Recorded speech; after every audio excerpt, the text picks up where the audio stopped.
Good evening, ladies and gentlemen, and welcome to the grand finale. We've spent all week playing up how important it is to get grand final week right. We've had some amazingly close points finishes. Everything has come down to this, and now it's time for V8 Supercars Sunday. My name is Scotty Rattlegun Rankin alongside Connor Pixie Nixon. You told me that one in confidence, Pixie, but yeah. As you can clearly see, that hasn't stayed in confidence. That nickname. Yes, it has, and I'm proud it has. To be honest, it's a good nickname. I love it. Wait, championship's reasonably close for the podium places in both series, as it looks like our leaders on both sides of the table have jumped out and gotten clear of the chasing pack.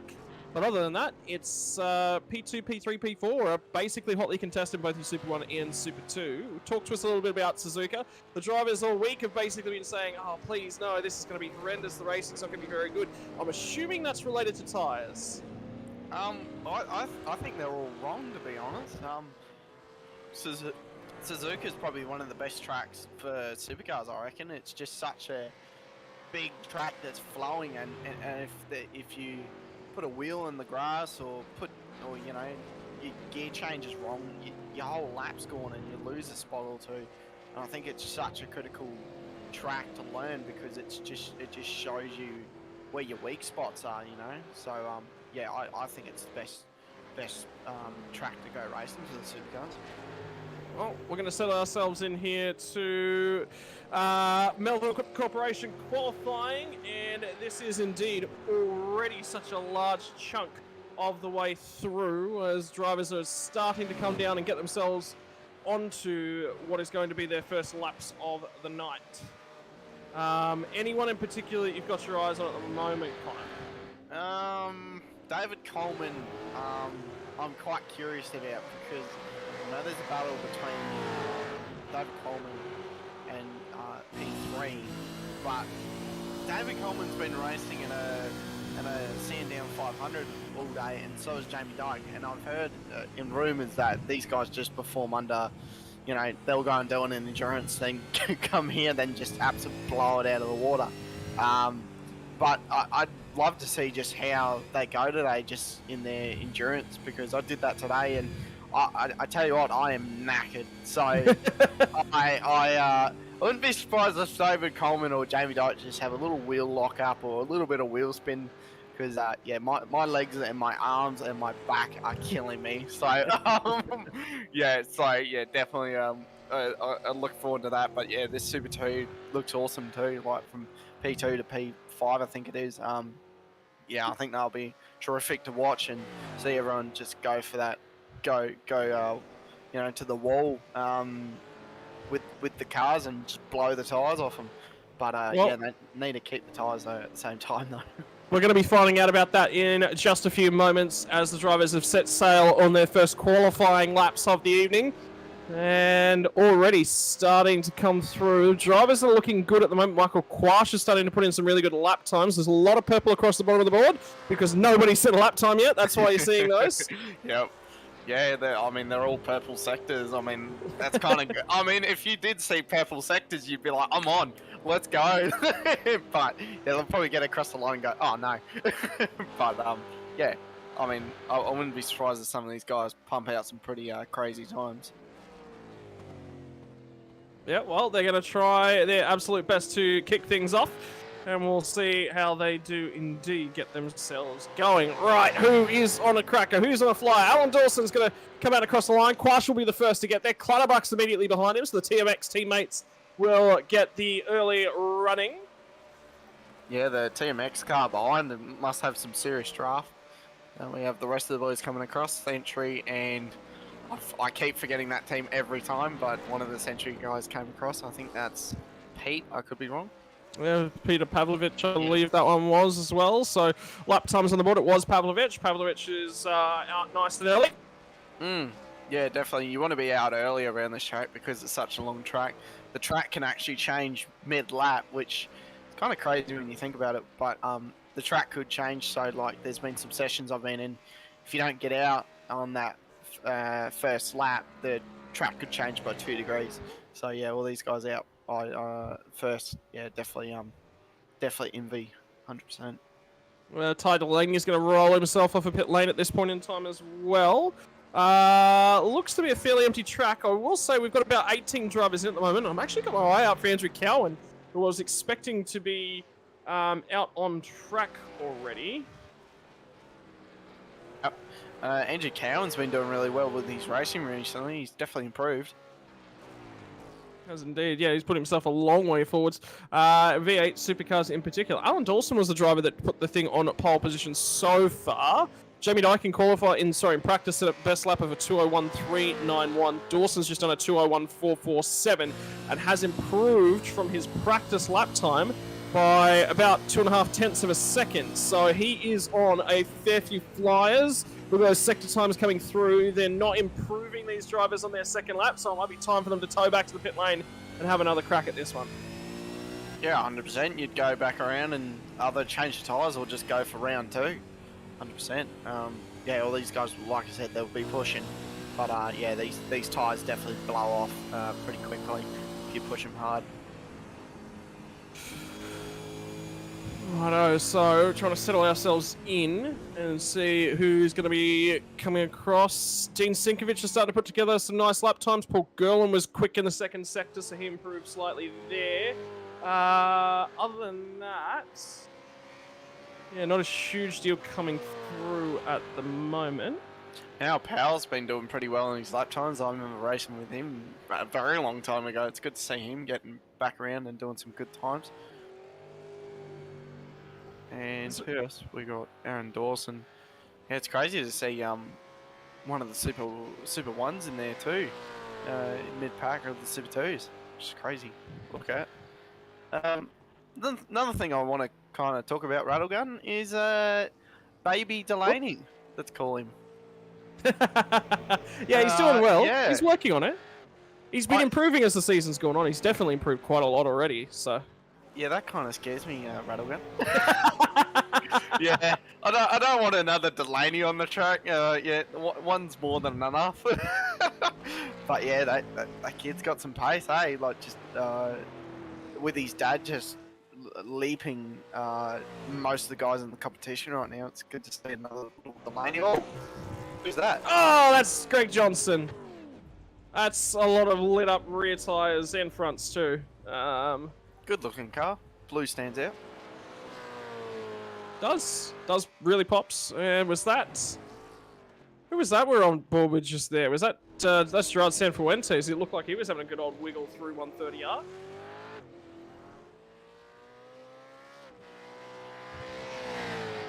Should be just behind the scenes just saying Sanfuentes was actually having some issues with his computer. He's managed to fix those up, and he will jump into P3 in the Super 2 times sheets. Jamie Dyke has just rolled out a pit lane as well, and he's, I believe, halfway through a formation lap at the moment, getting himself ready. Actually, take to the escape road, get out of everyone's way. Have you always wondered why Jamie Dyke's got red rims? Like ever? I can't say that I've ever wondered that specifically, but I feel like you've got an answer for me. Yeah, I've always no, I actually don't have an answer for you. I've always wondered, and I should ask him because I did commentating with him on Thursday, but I've always wondered like the red, the gold, and the green. Yeah, because personally I'm a bit of a matte black rim kind of guy.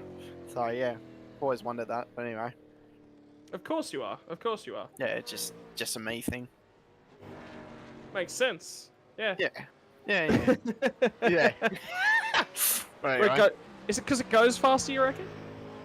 Maybe I should start putting red rims on my car then. Oh! Off the track. Taylor. Massive hit. Yeah, big moment coming through the first sector. That's off of the first right-hander of the S's. So that's a tricky section. Honestly, that is the most the hardest bit of the track, just with the flow of it. Because I've always noticed if you get one quarter wrong, the whole section's basically gone, and you've probably lost 3 tenths just in that section. So here we go. We're on board with bit of an off track. That's Matty Keane that we've just gone on board with. And that will cancel his next lap as well because of where it's placed. Ladies and gentlemen, don't forget, in the bottom right-hand corner of your screen, Angie Cowan. the Sim Racing World Junior Academy logos. Everything is in place for the Junior Academy to kick off in the next couple of days, by the way. As that will be a large part of the next season worth of SRW racing. So if you've got somebody who is under the age of, I believe, 16 is the upper limit at the moment, get in touch with our admins and let us know if your child is interested in some potential sim racing coaching. I might need that. Definitely might need that. Yeah. There's been moments. Here we go with Andrew Cowan. We're on board with Andrew Cowan that's just made the section. Looks like he's actually on a pretty good time here. 203. Has he improved? I think he has, yeah, P6. Great lap time by Andrew Cowan. Well, it's a huge time by Andrew Cowan. So he will continue to try and crack on with that one. Andrew Dawson? Dawson? Alan Dawson. We got, yeah. Yep, wrong Still one. trying to learn everyone's names. It's complicated. So he's on an absolute cracker of a lap time. Yeah, 2 purple sectors. He'll come to the line, but the yellow sectors were off and will go to the top of the board. So Dawson improves on his time slightly is the key factor there. He must have just lost it in that last little bit of section. Must have lost quite a bit if it's all purple. But yeah. There was a few sectors in there that were good and a few that weren't so much. Yeah, that's what I was just trying to figure out. Like, he must be pretty upset with himself because he's probably lost a bit of that. On board with Dean. There we go. Very nice. Dean, with the DSL livery, looks absolutely amazing. DSL always looks good on the side of the car.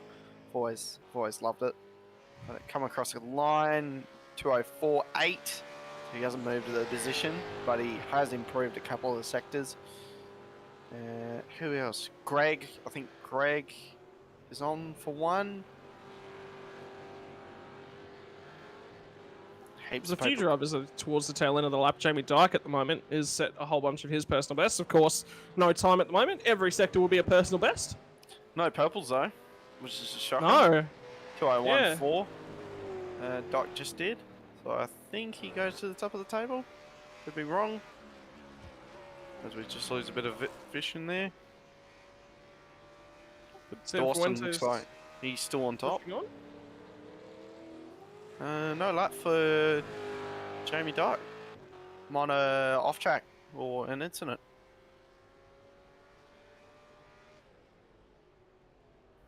Yeah. So yeah, no lap time for Jamie Dyke. It looked like he was on a really good one. So Gerard Sanfuentes will jump a long way up. Let's have a look at the overall standings. It's Dawson from Quash, from Clutterbuck, from Sanfuentes. So it's the Super 2 drivers. Stefan Lawrence is back in P7 tonight. So that's a long way back to him. Have you ever attempted, Scotty? I know you're not a fan of them, but have you ever attempted to give these a red hot go? Get out. Thought I'd ask. Thought I'd ask. Why would I do that? Why? I don't know. I don't know. You got a lot of people around you that drive them, including myself and Dyke. You're right. There's a lot of people around me, and I have no idea. No, I've driven a few. I've attempted 2 separate Bathurst 1000s, but that's been it. Yeah. That's as far as I ever really go. So drive, buzz boxes basically. Old Scotty. Yeah. Oh no, but you do NASCAR, so I can't call you a buzz box master. So yeah. You're right. You shouldn't call me a master of anything, really. No. Yeah. So here we go. Jamie Dykes finally starting to put wow. some pace in this car. Did he? Yep, top of the tables. Jamie Dyke. I was wrong about the Fishy boys being off a bit off the pace just because of the endurance, no? It's really wrong. Great lap by Jamie Dyke there. Yeah, I like the fact that you're wrong. It gives me Yeah. confidence and hope. It definitely does. Blake Delaney, the big boy Delaney, I'm going to call him. Papa Senior. Papa Delaney, which sounds weird, but male model. Yeah, that's his nickname. That's what the team call him. Male model. Wow. Yep. Yeah, my team doesn't call me that. Definitely not. Well, speaking of Blake Delaney, he's put 2 purple sectors together, and I believe he's on the run through the last sector at the moment. Oh, And there's the car rejoining right at the wrong moment. Oh, not happy. Did you notice on the inboard there, you can't see anything coming over that crest? I couldn't see anything. No, you can't.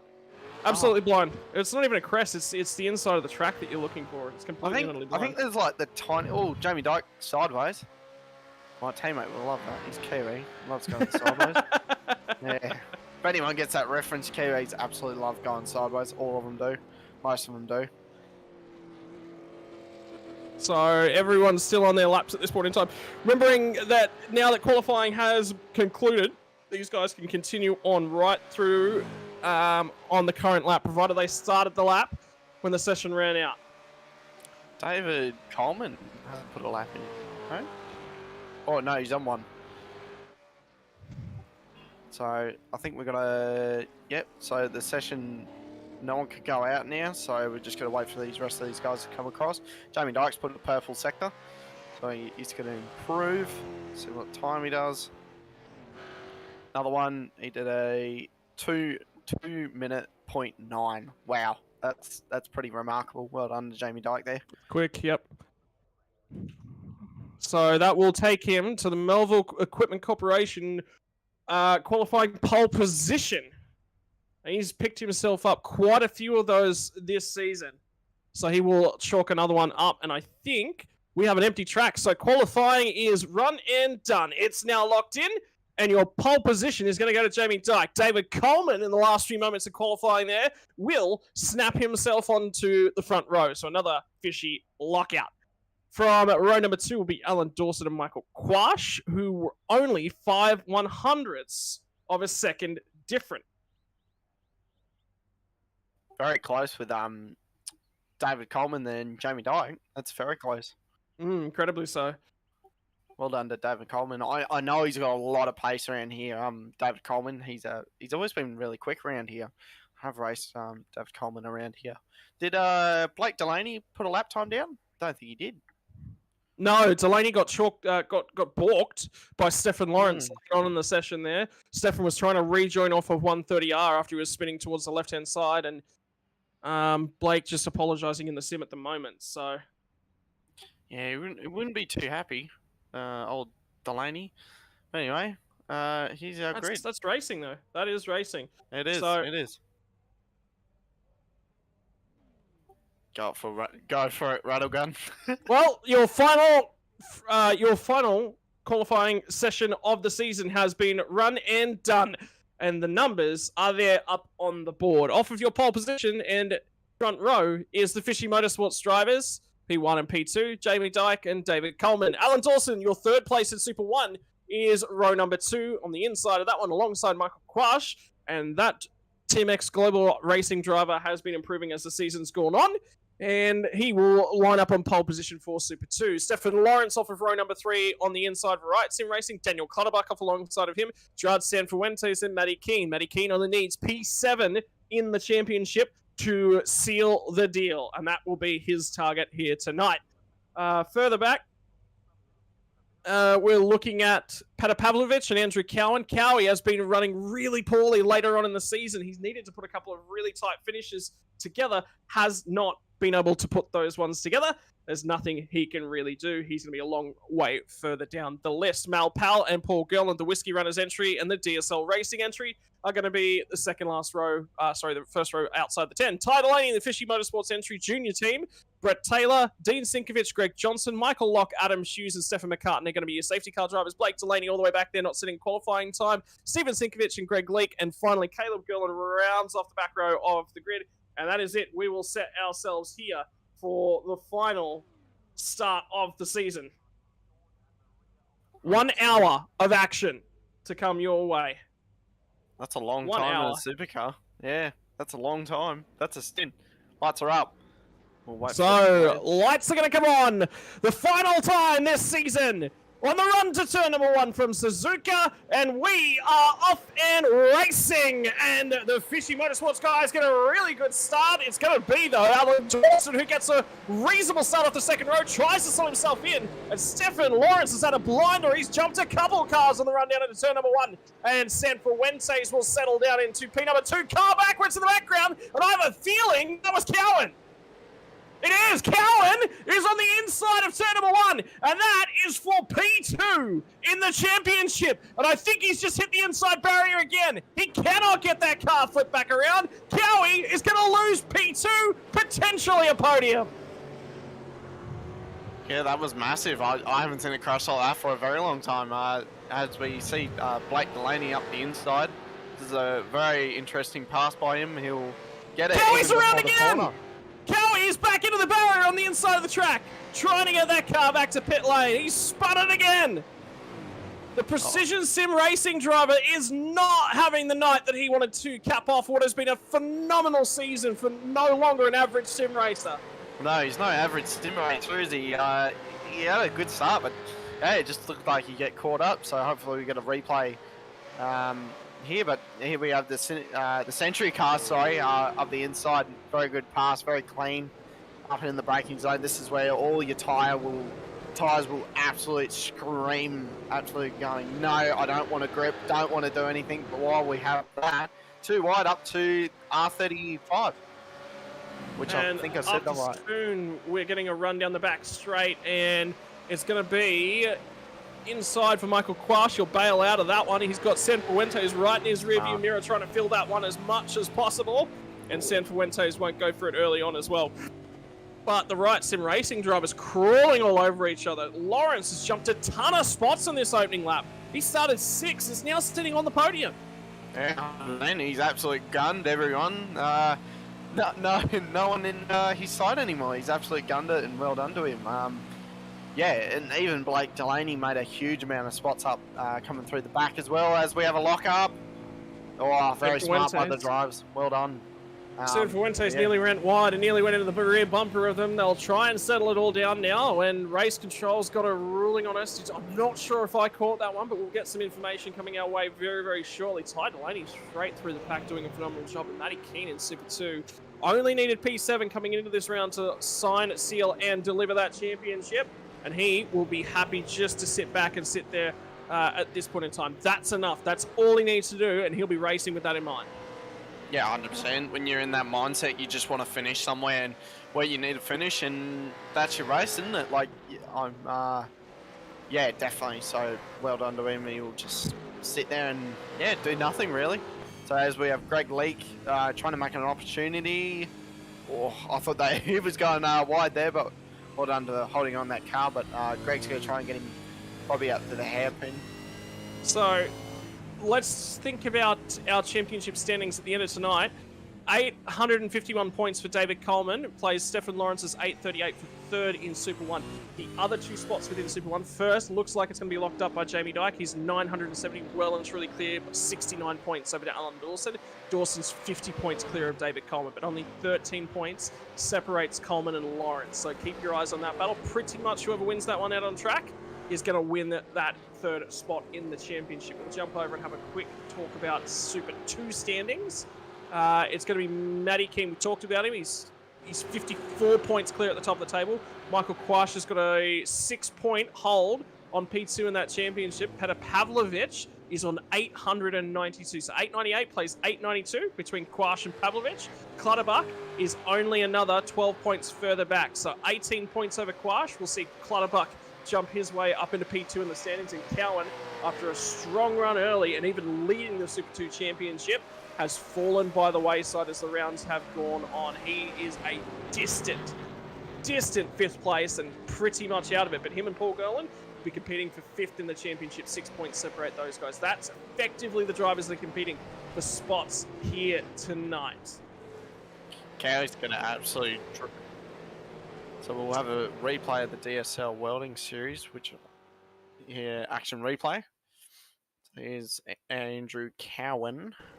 So let's go. Oh, you can actually see someone had a bit of smoke, so everyone's lit up. I think, where's Cowie? There he is. There he is, jumps out. So that was the car directly in front of Cowie that's lit them Four up. I think it was wide. Matty Keane. So Cowie's going to get down the inside, get squeezed, very, very narrow, forced onto the grass, and that's where the rear comes unstuck for Cowie. And Matty Keane's done a phenomenal job not to get involved in that. Ty Delaney was down around the outside as well. That'll be Brad Wall, I think, on the outside. Or Dean Sinkovich. It might be Dean, actually, with the 24. It is Dean. And then it's the car actually ahead of them that's lost it. Cowie's had nowhere to go and just lost it to the infield. Yeah, it just looks like he's lost it there, but too wide around there is never fun. Even in normal cars, you don't even want to do that, little on a 650 horsepower supercar. But thanks to DSL Welding series for the action replay. Oh, okay. Oh, So Cowie actually got up the inside, and the reason why Mal originally got loose in turn 1 was because Cowie made contact with the right rear corner of his car, and then Mal's lost it in turn 2 on his own, and just got finished off by Ty Delaney. I've just gone back and had another look at a few different angles there, and that's why Mal would have been calling the race control. Have a look at that one, but he saved it, so no penalty. So no further action was the ruling from race control as well, and I think that lines up with what we saw on screen. Dean Sinkovich having a reasonable run here in behind Steven. The white versus black. Pick your side of the battle between the Sinkovich brothers, because they're both red and silver. I'm gonna go black because my 1.9 paint's black, so I'm gonna go black. You're a Dean Sinkovich fan, not a Steven Sinkovich fan? I'm not gonna say the person. I'm gonna say the car. So you don't get me into trouble, Scotty. Just remember who pays your bills, mate. yeah, exactly. Good on you, Scotty. Oh, gotta throw you under the bus in your first week. It's been ladies and gentlemen, it's been a fun week with Scotty. Let's just say that. Well, that's the margins for 13th and 12th out on track. One of the closest battles, actually, that we've seen so far, as Stephen will run just a fraction wide trying to get back to the gas there. He's not had a great season, Steve. He's been facing backwards quite a lot, and it's been, I think, getting under his skin just a little bit, because I think he knows that he's a little bit better than that drive, that the drives he's had pretty much every series so far this season. But he's been having fun. There's a grin from ear to ear. You can hear it every time he talks about his racing, so, and that's what counts. Yeah, 100%. You just got to have fun with it, you know. Sometimes it's like, well, I'm not in the championship. Might as well just go hard and have fun, I guess. How's the fight back here from Mal Powell? Because remember, he was backwards at the end of lap 1. Well, at the start of lap 1 even, and now he's crawling all over the rear bumper here of Michael Locke, that is. I thought it was Matty Keane there for a moment, but it's Michael Locke. He will be all over. See, I've been watching Mal for a very long time. I think I've known him for about 8 months, so it's great to just see Mal absolutely, doing amazingly in the supercars, and it's good to see. He's actually got a massive run on the back straight, so he might get this done. He's had a look. Yeah, he's going to back out. Well done to Mal for backing out. Brave driver that goes down the inside at 130R. That is not something that anyone really wants to do.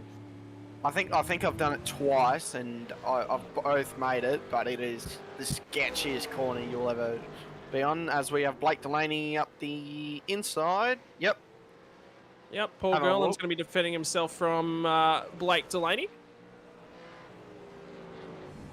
We're going to continue to hang on to that one as Paul. He's doing a phenomenal job, and I've just seen Michael Locke actually go wide down at turn 1, so Mal Powell will get that move done that they were just fighting over prior to that one. Delaney gets right there. Gerland had to lift right out of the throttle there. Was way too wide, and Delaney nearly got there. So Gerland will be hanging on to this one. He'll force Delaney. He won't give this one up. That's the one thing that you know about Paul Gerland, is that he will race you clean. He will race you fair, but he will race you for every spot, because that's what he's out there for. I mean, he's right. I mean, I guess you just gotta, racing's racing. So, you know, when you're out on track, no one's your friend. So, you know, you just treat them like everyone and just race them hard. And you know, that's always been my mentality. So, yeah, like well done to Paul for actually gapping Delaney a little bit, but I think he might be fuel saving. Classic old Delaney for fuel saving. But yeah, well done to Paul. There's been a few fuel-saving drives this season, and Delaney's pretty much been the best of the lot of the drivers at it, because he's done it not only in the V8 Supercars, he's done it in the trucks as well. Now, Brett Taylor is defending aggressively. No, sorry, it's Brett Taylor trying to get the move done on Ty Delaney. Ty Delaney trying to hang on to that one. So it's going to be a Delaney sandwich, let alone a fishy sandwich here in a few moments, because Blake's now got that move done on Paul. The male model will not like his son getting bullied around, so I wonder what it's going to be like when Blake gets up to his son. I wonder if he's going to treat him nicely or the cold shoulder. I get the feeling that he'll be egging him on. I reckon he'll be saying, "Dad, come fight me for it. Oh, you want this 100%. spot? You've got to earn it." Yeah, you imagine being around the dinner table and they've had a bad race that one night. Like, could you imagine the talk? Oh, it'd be brilliant. I'd love to be there. We should just commentate it, Scotty. Now, Ty, I'll take you out for ice cream after if you let me through, mate. Yeah, that's what it would be. That's what it would be. But as we can see, Blake Delaney, he's just all over it, isn't he? Like, he just knows the lines. So he's just got the mega run. Now, He's trying to set Brett Taylor up now, trying to get underneath him, but there's just not enough space there. And if he puts the nose up in there, it's going to end up with Taylor out in the grass, so he doesn't do it. Yeah, and I guess we're talking about Blake Delaney so much, but he's such a smart driver. Like, he's one of these guys where he's smart, aggressive, but he can fuel save. And overall, he's just a nice dude. Like, I've met a lot of people that are fast, but they're just not nice at all. But yeah, Blake Delaney's one of these guys where you can sit down and talk the fat for hours. So as we see Blake Delaney on the outside, yeah, we're going to call this the outside. Awesome run, squeeze a little bit. Well done to Blake Delaney. Now he's going to go and chase his son, which yeah. So he's actually helped out Ty there by harassing the rear bumper of Brett. Yeah. Brought him some breathing room. So Ty, last time by, had a car crawling all over the rear bumper of that Fishy Motorsports machine. Now it's quite free to try and disappear off into the distance and try to shove the nose down the inside there, poor girl. And he's a long way back, so something's happened. Is the front end of that car a little bit crinkled, or is that just... I think my eyes are just deceiving me. I think it's a trick of the light with the way that front split is painted. The black one or the green one? The black one. The DSL Welding service. I think it's actually a bit of a trick. I think it... Yeah, I don't know. I think it might be just might be a you problem, Scotty. I'm going to call that a you problem, Scotty. Oh, yeah? You know what it is? It's a DSL on the splitter. It makes it look from specific angles. Sponsor. Yep. Yeah. So Paul's trying to now get this move done. The drone camera footage out the rear of the 74 car. As we see Blake Delaney on the back of his son there. Oh, he's going with the nose. I'm sorry, Shivy, but we can't stick with this battle. We have to talk about Blake Delaney getting held up by a Ty here. If Ty can hold him off for more than half a lap, job done. You know they're gonna hate us. They're switching to the Delaney family. They're gonna hate us. They're gonna go, oh, why'd you not? But sorry, boys, in defense. Yeah, that's it. The Paul Patrol will not be fans of the rest of us here in the commentary box here tonight. Oh no! Oh, is he covered the inside? No. Oh, if you had Delaney behind you and it's your dad, what would you do? Would you send him off or would you just be nice? I'd be checking him up every corner. Yeah, 100%. I'd just send him off. Bang, gone. See you, Dad. We'll see you for dinner. Okay, he lifted out. Let it happen. So Ty is getting taken out for ice cream afterwards. There is definitely... there's some money under the table, 100%. Ty's like, Dad, I want new sim pedals. yeah, exactly. That'd be cool, though, like having a dad, and you could explain to him, okay, I want these pedals. Dean Sinkovich is going to light up the rears coming off the hairpin. We'll get rolling again. As the two brothers are back together. Again. I think something's happened to Stephen, because they were really close to each other. As we go back to Super 2, P1. So yeah, Mitchell and I can't see his name. I don't want to get it wrong. Scotty probably knows it, but yeah. So they're just fighting. I think there might be a bit of fuel saving involved because it is a 1 hour race. Yeah. Anything else, Scotty? Michael Quash has been pushing through. This has been a phenomenal drive because at the start of the season, Matty Keane and Andrew Cowan covered the spotlight in Super 2. Michael Quash was there and he was lurking underneath the surface, but as the season has gone on, he has become quicker and more consistent and just smashing it out of the park every single week. And I think that is going to earn him a promotion up to the big leagues because he is currently sitting P4 on the road overall. And qualifying had him in P4 as well. And when you're that far up the field, and get this, he's less than half a second off of Jamie Dyke's qualifying times. That earns you a promotion. That sort of driving. 100%. I mean, when you can say to someone, you're not far off an esports driver, hey, you'd take it any day, would you? So yeah, well done to, by the way, that was Alan Dawson, which I absolutely feel terrible about that. So sorry, Alan. Kill me later. But but yeah, as we see these two. But yeah, I think only being 5/10 off, that's incredible. I think some people might go, oh yeah, but that's 5/10. Well, it's 5/10 off an esports driver. I don't see anything wrong with that. Over a 120-second lap, there is only 5/10 of a second that separate them. Yeah, that's crazy. So, and the kicker is he was a lot further down earlier in the season. Big shout out to everyone that's out there enjoying everything here this evening. I can see there's quite a few people over on the YouTube tonight, Facebook as well. Big shout out to Matty Keane, who was the first to jump in and comment there on YouTube tonight. Jamie Dyke actually has a comment for you here, Connor. He said, can you say Rattlegun Rankin any quicker? Oh, God. No, don't try it. That was a joke. He's laughing at you, by the way. Oh, no doubt. He's probably typing and driving. Oh. The Pole Patrol is in attendance as well as Matty Keane and Peter Pavlovich is going to start going head-to-head. Looks like Matty was just trying to sit back and conserve those tyres. I can tell you that Keeney has been doing a whole bunch of NASCAR, so he's been learning how to conserve those tyres more and more. Has he been doing it with you, Scott? Yes, yeah, he has. Yeah, okay. Makes sense. You would be, now, ladies and gentlemen, if you don't know, Scotty and I are going to do IndyCars next season in another league, and we've always had this little banter, let's say, and saying, Scotty's better on the ovals, but I'm better on the road courses. Oh, as we see... Oh, Peter. Down the inside from Keeney. Peter is going to light those rear tyres up, and Keeney will slip through. That was just going to be... I thought that was going to be a huge hit there. That was massive. Well done for Pete for the saving. That was awesome. It was great hands. But yeah, there's always been that banter there with ovals and roads, and we're gonna put money where our mouths sit, and yeah, see how it goes. So we should get a bit of a vote going on, I reckon, Scotty.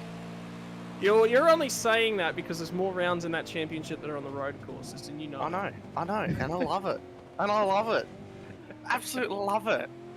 Mate, if it was 50-50, I don't think you'd stand a chance. I think I'd snip too many points back away from you on the circuits. Oof, rough. Okay, now we're back to Super 2. Now, here it comes. So he's been setting this one up now for a while. Gets the nose down there.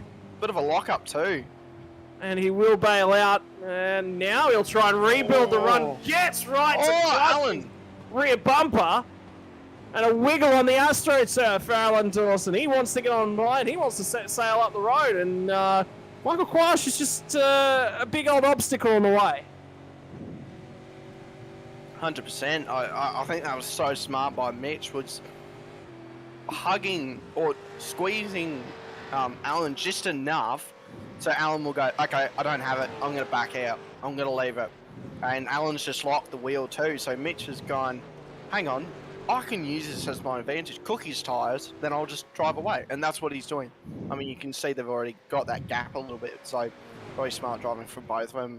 But I think Alan, in this case, just needs to save a bit of tyre because, yeah, there's a very long way to go, and I think pit stops will be like maybe half race. Maybe some people will get the undercut or the overcut. but I think most people will half it. So still a bit to go. So if Alan can hear me, I'd recommend to save a bit of tyre. But yeah, well done to both the drivers. Well, quite quickly here, we're coming up on the halfway mark. We're already 20 minutes of this race, so a third of our grand finale is now in the books, and Jamie Dyke is completely and utterly in control. David Coleman 4.5 seconds back, but have a look at the drive now from Stefan Lawrence. He's driven through these guys and all the way up onto the rear bumper now of David Coleman, and he is going to get an opportunity very soon to try and get by David Coleman and disappear. Remember, this is a David Coleman that is wearing after driving another endurance race this week. Yeah. He's been putting the hard yards in. See, I was driving against David today, and there were a few moments. Let's just call them, and yeah, but I'm not going to say poor David, but he signed up. But yeah, I couldn't go. I'm going to do an endurance now. Let's sign up for SRW. Like, well done to the guys. So much respect to all the fishy guys and whoever did the race today. So yeah, well done to them. But yeah, as we see, but David Coleman's no slouch though, is he? Like, he's one of those top guys that kind of, I'm going to say it, he's kind of one of those guys that just float under the radar, but he's just such a quick guy that, yeah, he doesn't get enough credit in my eyes. You know, so well done to David Coleman for today and everything. So yeah. It's more than that, yeah, because I completely and utterly agree with you. Well done to David Coleman and the season as a whole, because when he was at the start of the season, he was sort of mired a fair way back into traffic, struggling to put qualifying performances together. That is just no longer the case. That's not what David Coleman will see these days. No, it's definitely not. As we see Alan on the back of Mitch again, I think Alan took my advice, saved a bit of time, and went back at it again. But Michael. Oh, I've started doing nicknames already. Sorry, but yeah, yeah, back on the Michael. But yeah, I think David's absolute a weapon now instead of a toy gun now. He's definitely improved. I've seen so many series he's joined, and instead of the top 20s in the top 10 now. So yeah, well done to David Coleman.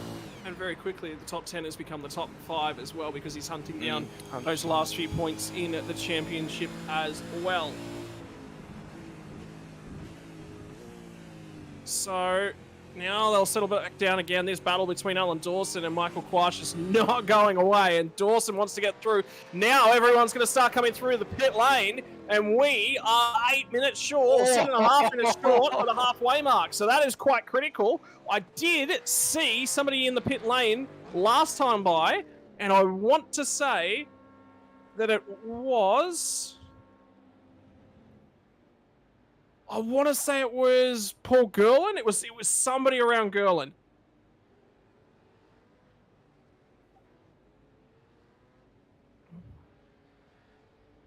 As you can see, I think it was Gerard Sanfuente's last lap that was in the pit lane. You can see everyone's coming in now, actually in the same stop, so no one's undercutted. Everyone's in at the same time, as we see David Coleman and one of the other guys coming out at the exact same time. But how are the pit stops? Like, Alan was right on the back of Mitchell there. It was absolutely incredible. Michael. Oh my God! I am gonna get killed. I am gonna get killed.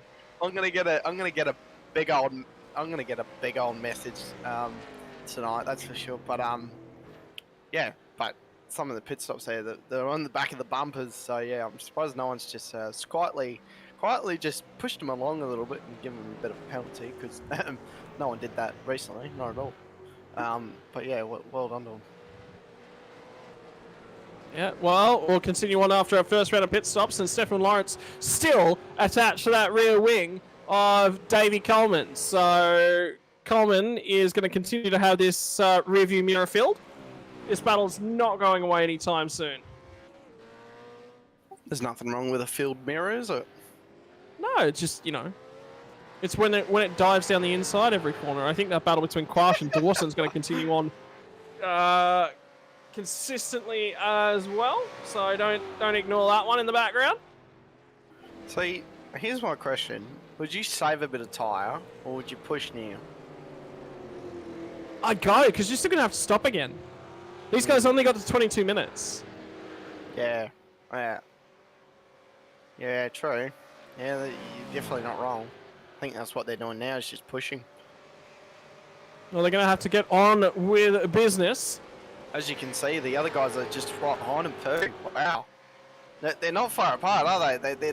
They're right, yeah, right there. Like, that's the Super 2s right there. Like, that's pretty close. Like, that's incredible. Yeah, well, it's going to go down to the wire in these cases. It is not going to disappear out the rear view.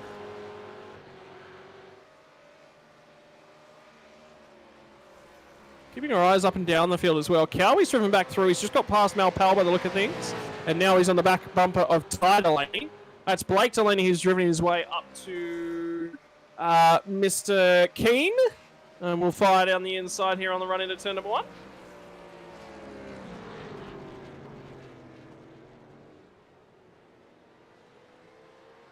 See if he can get this one done in the near future. Still trying to chase down Alan Dawson as well. He is closing slowly. And over the remaining 35 minutes of this race, he might have an opportunity to get to Dawson if strategy presents itself as well.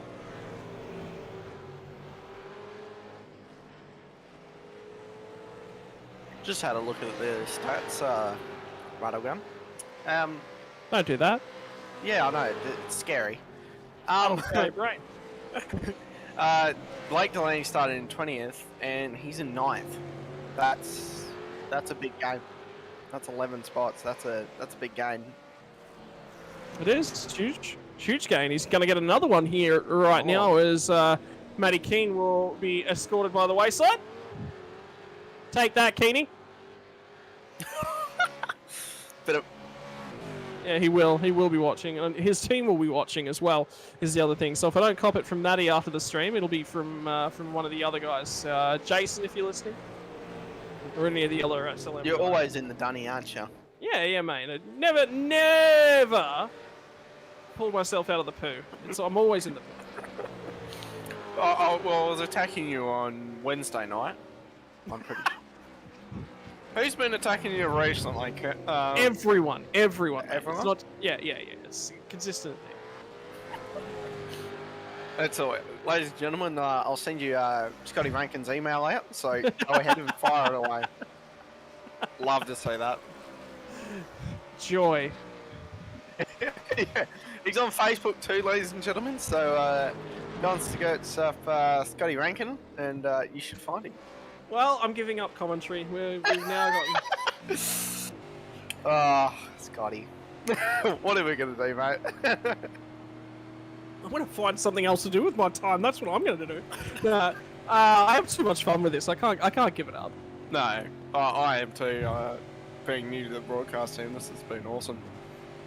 So thank you to all the SRW guys. So I appreciate it. Alan Dawson, again, on the back of the bumper. On the back of the bumper of Michael. There we go. Big day, ladies and gentlemen. Michael Quash. Michael Quash. Mitchell Quash. Quash. Mitchell. Michael. Michael. Yeah. I'm selling you the dummy at this point. Honestly. Oh.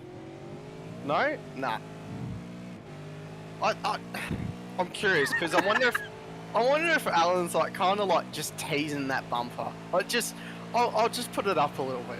Just scare him a little bit, you know? I'll just put the bumper up a little bit. Oh. Just show it a little bit more, yeah. Sorry. Yeah, just teasing. I can quit now. We haven't got down to the nitty-gritty of the boat ramp saga yet. Okay. Oh, okay, I'm not allowed to quit now. Yeah, okay. Okay, so we've got to get back for season number 3 of the boat ramp saga in NASCAR trucks on Monday night, so I'm not allowed to quit as of yet, apparently.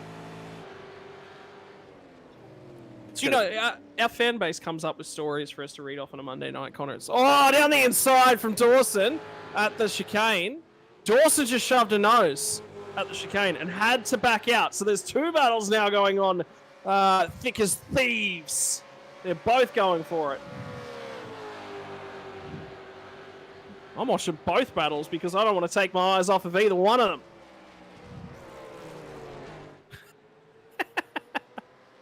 And Stefan Lawrence has now got it done into turn number 1 as our producer completely misses the action. He's trying his hardest behind the scenes, ladies and gents. So we're going to DSL Welding Services replay because this will tell us a story. And Dave Coleman's made a mistake. A huge one at that. That's an unforced error from Dave. He's Mr. Consistent normally, so that's quite interesting. Coleman will be not too impressed that he's made that mistake, but he'll crack on and get onto the back foot. Yeah, that's very unlike him. I'm No. a little bit bemused about how that's gone on. And now it looks like Quash is going to be the next one to have something done. He's still defending extremely well, it must be said. He's just putting the nose up. Like, just put it up just a little bit. Like, come on, just put it, just dive on it. Oh, but I can't wait until Alan puts the nose and sticks it. But I think he's like oh, do I want to put it up? No, I'll back out. No, oh. But yeah, as he shows the nose again. To get the run out of him. But looks like Quatch just gets the run, eh? Like, he's just absolutely... Oh, as we see Andrew Cowan. Cowie's now gotten by another car. Wait, was he off the track? Because he's gone back... you know what? He stopped at the end of the lap, wanted to grab a fast repair. That's why he's back down here again. Yeah, get that fast repair. So on the back of Greg Johnson. See, that's a name I know. Scotty. Big shout out as well to Greg Johnson and all the work that he's done so far this month.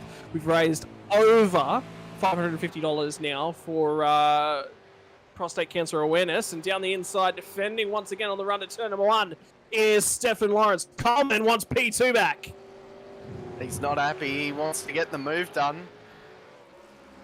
And talk to us about the mentality of that, Connor, because it's so important. A lot of people will look at something like this and go, oh yeah, now he's just trying to fight to get the spot back. He knows that he's quicker, but you've also got to manage yourself as a driver. You cannot just send it because you're annoyed with yourself.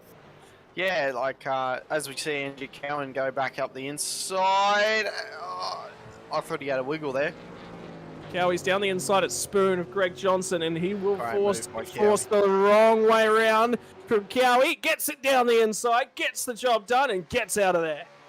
I mean, being a bit of a veteran supercar driver, I'm not going to say I'm a good veteran driver. You can be a veteran, but not be very good. Yeah, sure. Yeah, but yeah, about 2 years now. And there's been moments where you're like, I want to get by him. Like, I so want to get by him, but it's where things where you go, okay, I need to compose myself, you know, get back in the groove and just find a spot where he makes an error. Say, for instance, when David Coleman made the mistake, put it up the inside, get by him, that was it. Like, you just wait for the mistake, go by, and that'll be it. That's what you hope for, but sometimes you've got to actually put the nose up and go, hey buddy, I'm here, you got to give me a bit of room. And yeah, I mean, from seeing tonight, I think everyone's really respecting everyone's space, and it's really good. But they're all buddies at the end of the day, which is awesome to know. So yeah. But that's the mentality you want. I was just going to say, I think they're just being a little bit conservative all around of each other. They're trying to get through this final round and trying to have a go at overall results, and that can't be understated. Oh, 100%. I think they're more just like, let's get this finished, wrapped up, and next season. Which, ladies and gentlemen, the next season will be kicking off in a week or two, if I'm wrong, Scotty. Just around the corner, yep. Yeah, around the corner. So if you want to get your entries, talk to the boys at SRW, go on the website and sign up. As we see Stefan just pulling that tiny little gap on David Coleman, which it looks like Stefan's getting a better run out of that corner. Like, he's probably pulling a tenth or two out of that corner there. That was a massive run. That was T1, T2, T3, I think it was. Yeah. Massive run. Well done to Stefan for that massive run. I got to applaud him for that. That was awesome. But as I reckon David Coleman's actually just fuel saving a little bit. He's as in what, over the undercut, or he's just going to try and have a shorter stop.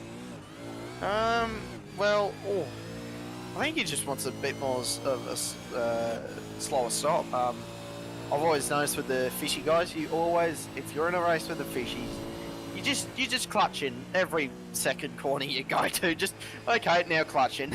So as we see someone off the track, oh, my wide is Michael Lock. It's Michael Lock. Michael. So he's a mile wide down there. Yeah, it's really off. Do Matt Keane and Lock have the same livery? Yes, they're mates. Oh, I was like, oh no. But yeah, as we see Lock off the track, now back to David Coleman and Stefan. I'll tell you what, the Stefan cars look, well, Stefan's livery looks awesome. I think it's always popped with that green, orange, and black. It's always been a very bright car. It's in your face. It's out there, isn't it? Yeah, can't miss it. Same with the fishy cars, though.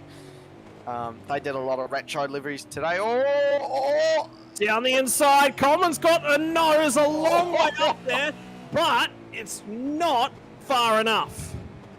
And that's what I was talking about. He's just put the nose up and said, hey, buddy, I'm here. Open the door up. And Stefan's went, no.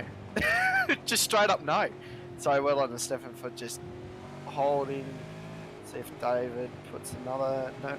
So Stefan's got the good run again. And I think that's what David Coleman's error is right now. Is just that exit is just, yeah. Because he's had to brake a lot later. You can see David's putting a lot more commitment into it. That's where you see the back of him, the front of David Coleman's car. But it just looks like the commitment level from David to 3 there is just absolutely massive. As we see, I thought that was going to be a dive. Yeah, well, they're staying committed to it, staying committed to each other.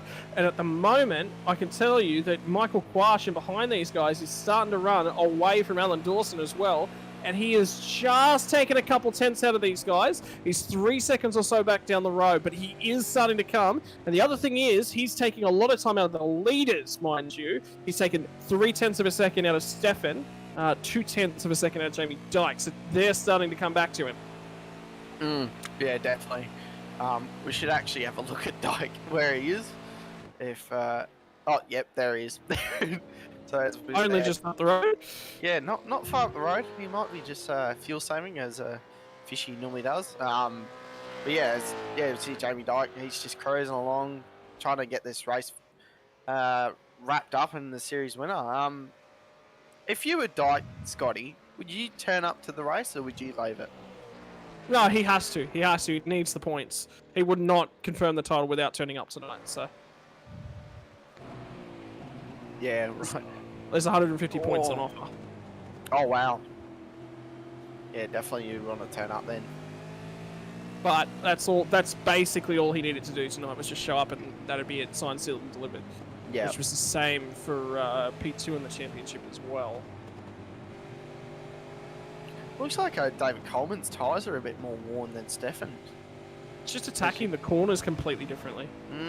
Yeah, you can see he's using more of a narrow line, I'd say, from Stefan than David Coleman's more hugging it. So the more you hug a corner, I find the more the tyre will rub off, as we see a massive lock-up. Oh, I thought David would... Oh, is he going to do it? Around the outside. Still not quite going to get there, and that's Alan Dawson, the battle between him and Michael Quash, so it continues on between P2, P3 and P4, P5 on the road. Mind you, remembering Quash is leading Super 2 by a fair way. Oh, massively, well done to Quash. I think he needs a bit of a upgrade. Oh, as we said, Coleman, just give him a bit of a nudge. Oh, I thought he would have put the nose up and really went for the, as we see, a car off the track. Dean off the track. Yeah. I think he's just getting out of the way, letting these guys go. Yeah, very smart idea.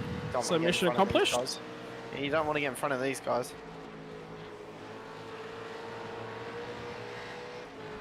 Oh, a bit of a wiggle. Stefan continuing to struggle with that time management, just trying to hang on to this one from David Coleman. This one is going to go from here to the end of the race. Yeah. Yep. I reckon they'll either box next lap or wait.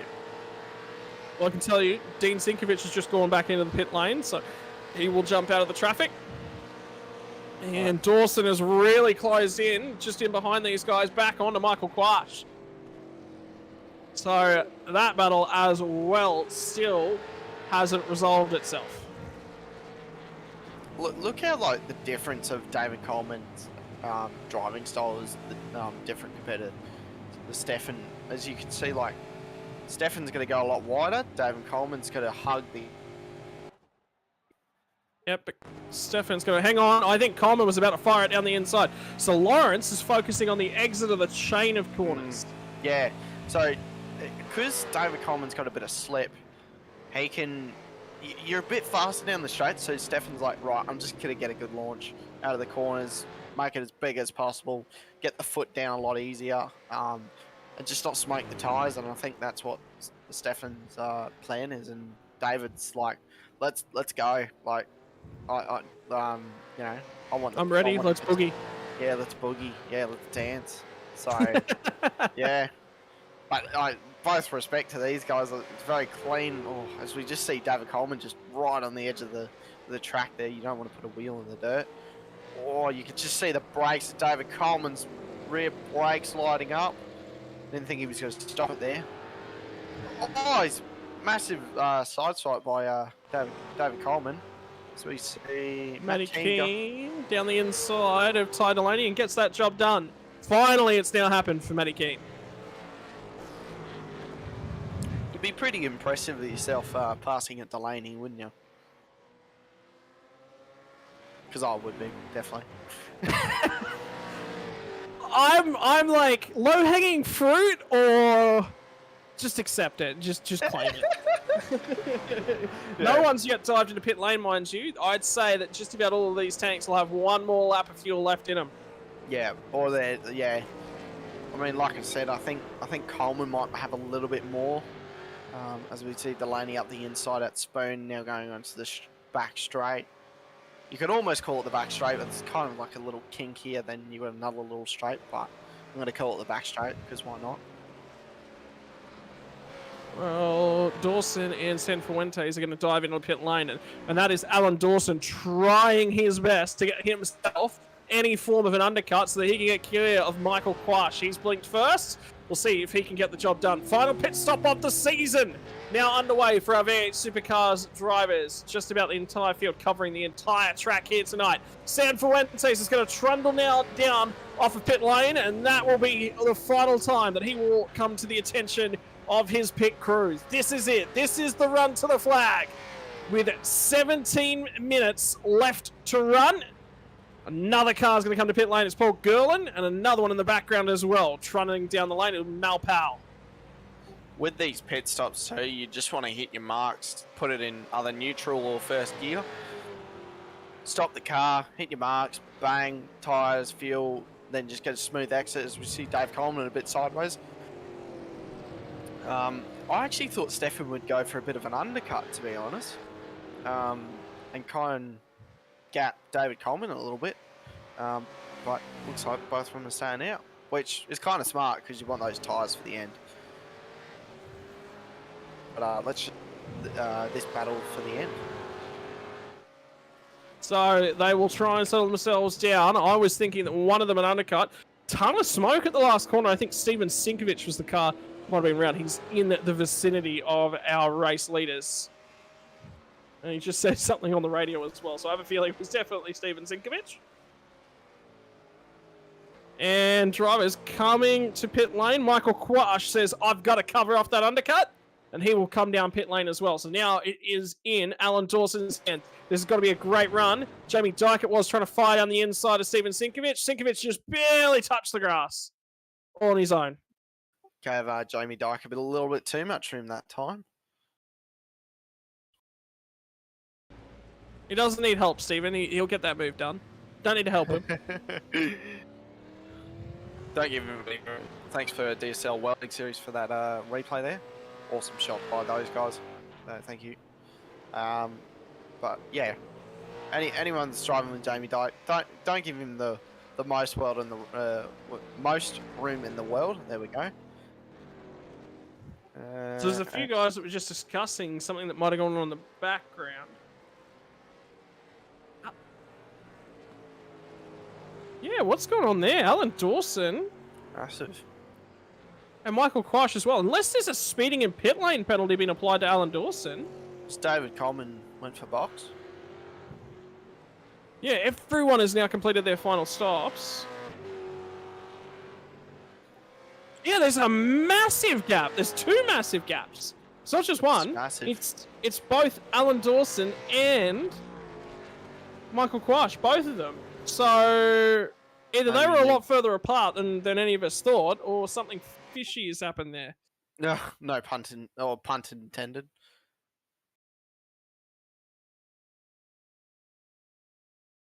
So Dawson's coming down the tracks. This says to me that.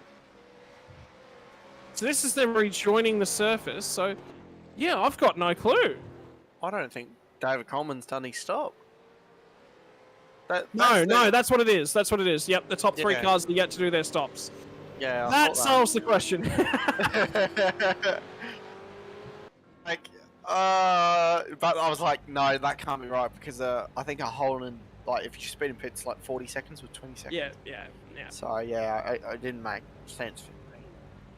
So last pit stops now for anyone who is yet to do one, and there's only a couple of drivers still yet to go. Brett Taylor's one of them, is Gerard Sanfuentes. Jerry, as he's known by his teammates, gets down the inside of him. So Jerry won't be happy with being held up. Good move. I mean, we've been talking about it all night. That's a risky move, but very clean. Well done to both of them. Just went right. One's going to commit and one's going to back out. So yeah, good move by them.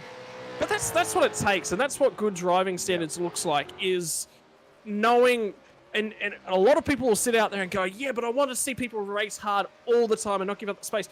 But even when you're doing that, it's allowing there to be enough space for the other car such that you don't make contact. And if you're going to get through a corner too wide, and that corner is difficult to get through too wide, it takes the commitment of both drivers.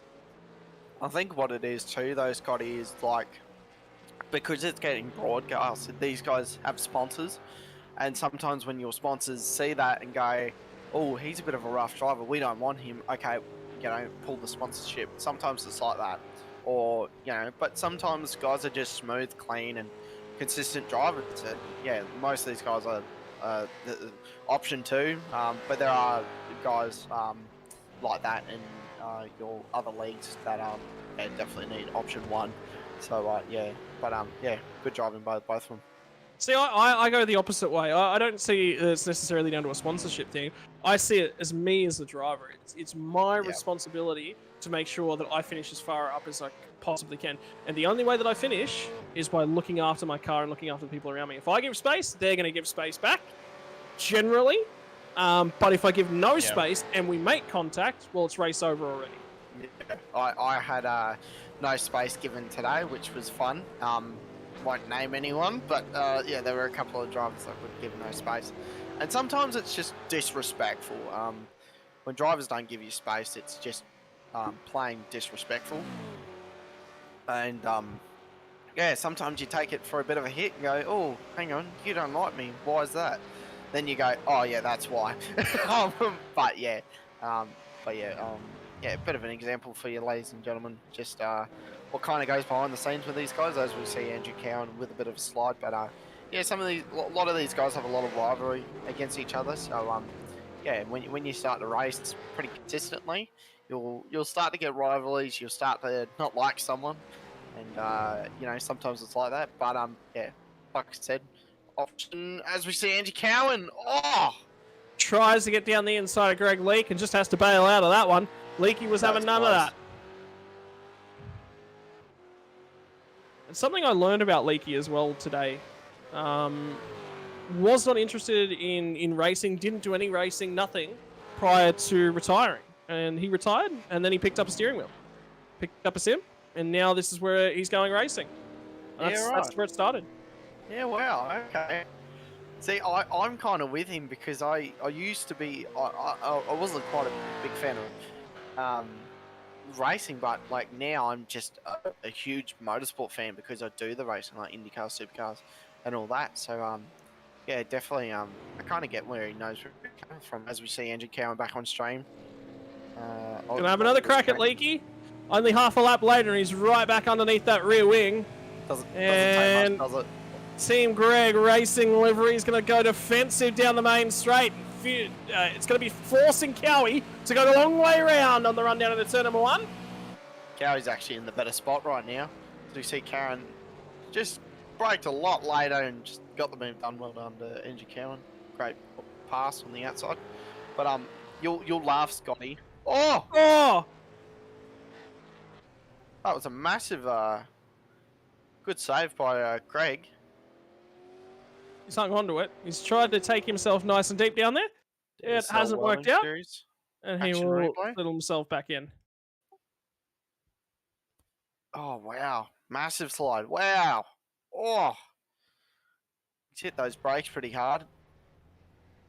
Great save, though. Great save. That was Awesome. firing itself at the fence. 100%. Well done. Well done for Greg for that save. That was awesome.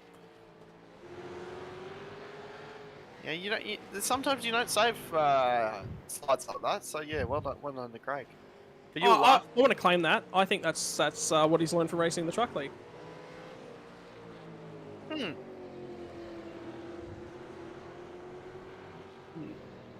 So, one of our race controllers has just jumped into the car. I think he's just messing around. I'm not seeing any cars that are having any issues. So, I think he's just having some fun. He's out there in the safety car. I reckon you'll see. Oh! Team Sinkovic into the barriers. That's a moment that we didn't want to snap to all that quickly. That was massive. Wow. That was a huge moment. Right in front of Michael Quash, mind you. I think it was. Michael Quash and Alan Dawson as this battle continues to rage on. It's crazy that a Super 2 driver is fighting one Super 1 driver. Really all race long, and it just has not disappeared. Yeah. Keeney's going to get down the inside of Clutterbuck at this point in time, and Dean Sinkovic is limping his way back to the pit lane. Running home with the tail between the legs in the background is what that looks like. So, move not done yet, but Keen's got the inside here now. And I think he will get that one done and does so. That you could actually see the TMX car. They're side by side. Wow. Still side by side. And this time it's going to be Clutterbuck that's got the inside run. Now Keeney will know he does not need to fight this, so he will be giving more room than he needs to here. Yeah, like I said, ladies and gentlemen, exactly. One driver commits and one backs out. That's just it. Who's going to commit? Who is going to be the brave man that sends it a fair way through? And now coming away with the spot. What happened there to Clutterbuck? Clutterbuck's dropped a long way back. Yeah, massively. He's dropped. Yeah. So his tyres are falling away. Unless he didn't take tyres at the stop. Yeah, well, that would kind of make sense. You kind of...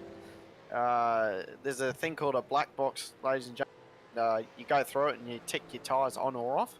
And for a certain amount of cars, you actually tick them off. But with these cars, you put them on because, the fuel actually covers the tyres. So, I reckon you're right about that, Scotty. I think because he's fallen off a long way. Either that or he's got an issue. Some other form of issue. Yeah, there's always family. That's always a distraction. But, as we see...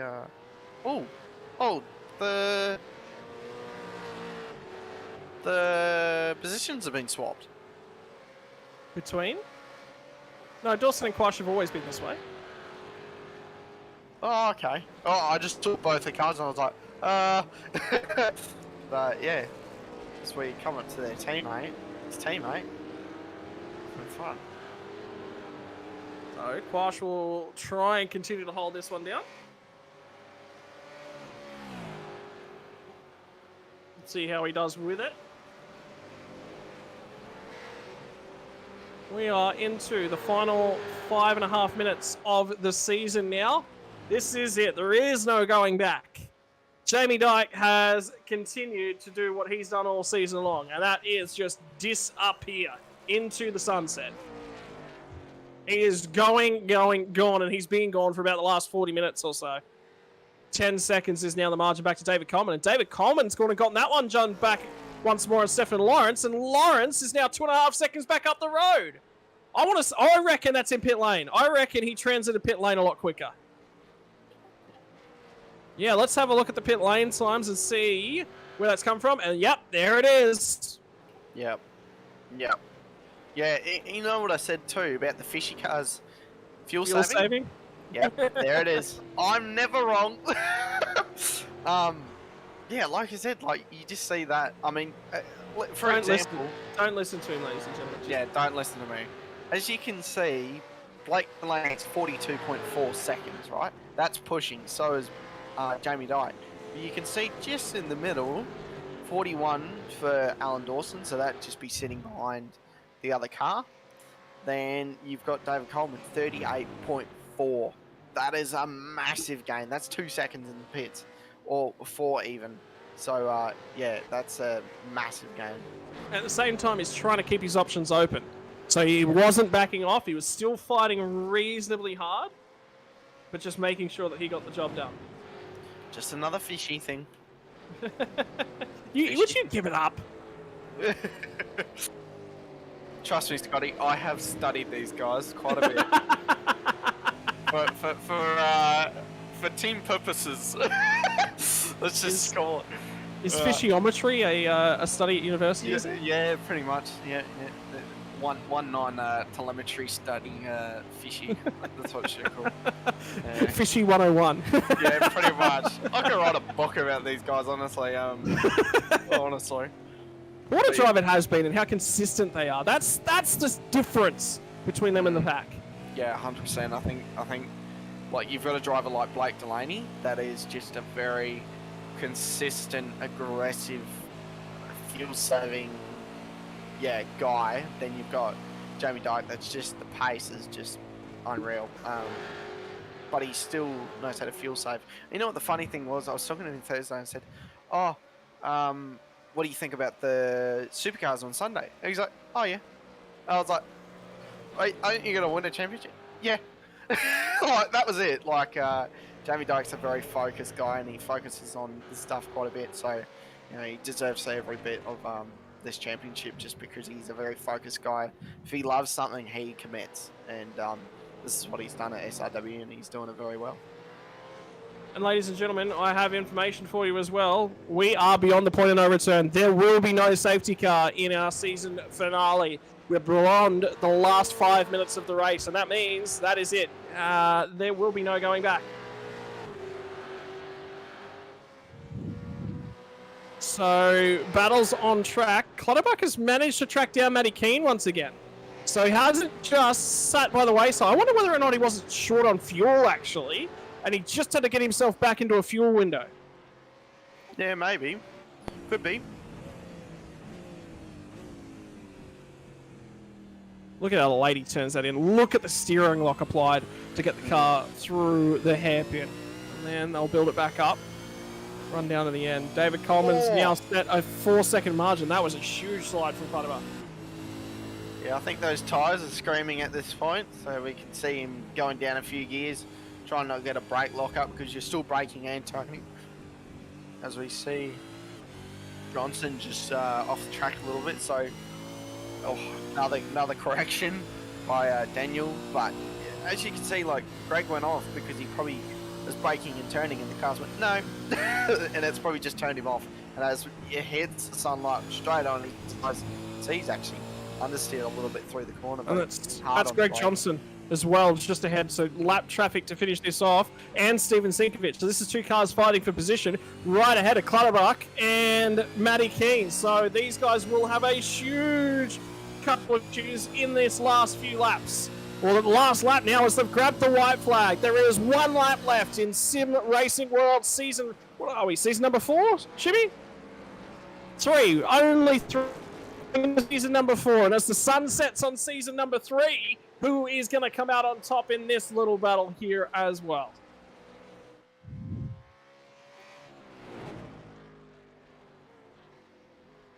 So Jamie Dyke is going to come through the hairpin. That's near the halfway point of the lap now. He'll turn and run up towards the spoon. There's only a couple corners left in this motor race for him. There's only a couple corners left in his season, and he will be the season champion. You reckon they've put it all, as we can see the Here it comes. flashing. Oh, net code! Massive net code for Greg Johnston. And he is going to slide off and into the kitty litter on the side. Dean Sinkovic was crawling on in the background as well.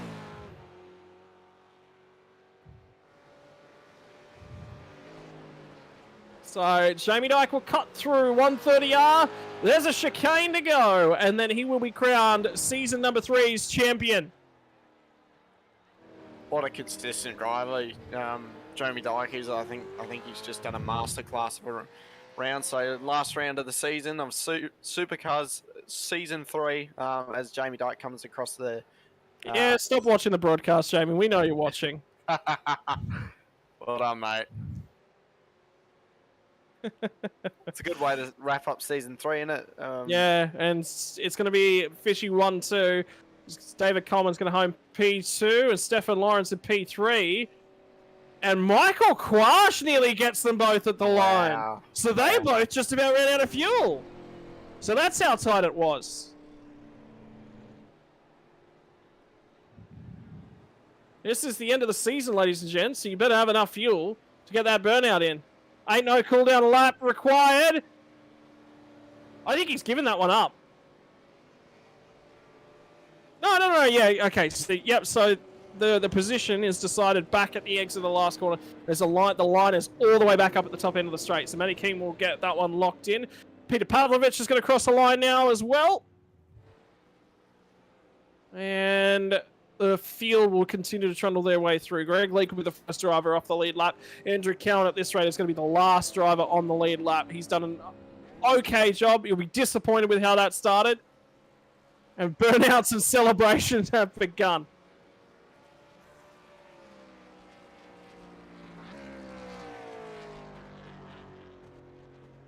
Season has now concluded, and it's time for the celebrations, and they're getting into it. Matty Keane has already lit it up and burnt it down. I have a feeling it might be Dean Sinkovic on the start-finish line. Indeed it is.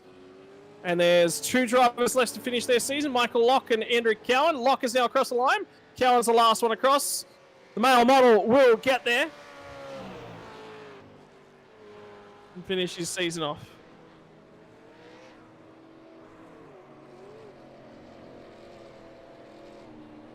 How can these guys be blessed with so much talent? That's what I want to know. I reckon a lot of Seto Corsa these guys have played. Yeah, look at that. Take a photo of that, ladies and gentlemen. Blake Delaney sideways. Well done to Blake for his mega effort. Look at that. That's mega. You know, I was actually practicing how to drift on iRacing with a supercar, Scotty. Why would you do that? That doesn't save tyre. If it doesn't save tyre, it's not worth. Yeah, but there's a thing called burnouts and drifting, which is very fun. Not worth practicing. That'll never come up. Nah, As we see, Jamie Dyke lighting it up. Well done to him. I think he deserves it. Destroyed those tyres completely and utterly. That's Dean Sinkovic down at the start line. He'll be sitting there, waiting patiently. As we can see, David Coleman absolutely just doing a massive donut. I think he's doing a figure eight. Looked like it for a second. Season's over. Who cares? Doesn't matter anymore. Budget's out the window. And the dies. What do you mean budget? There's a budget? Oh. Yeah. But no, well done to Jamie Dyke and David. Yeah, it looks like a figure eight. Almost. Least popular rule in the off season, the SRW car budget cap. Replacement part budget.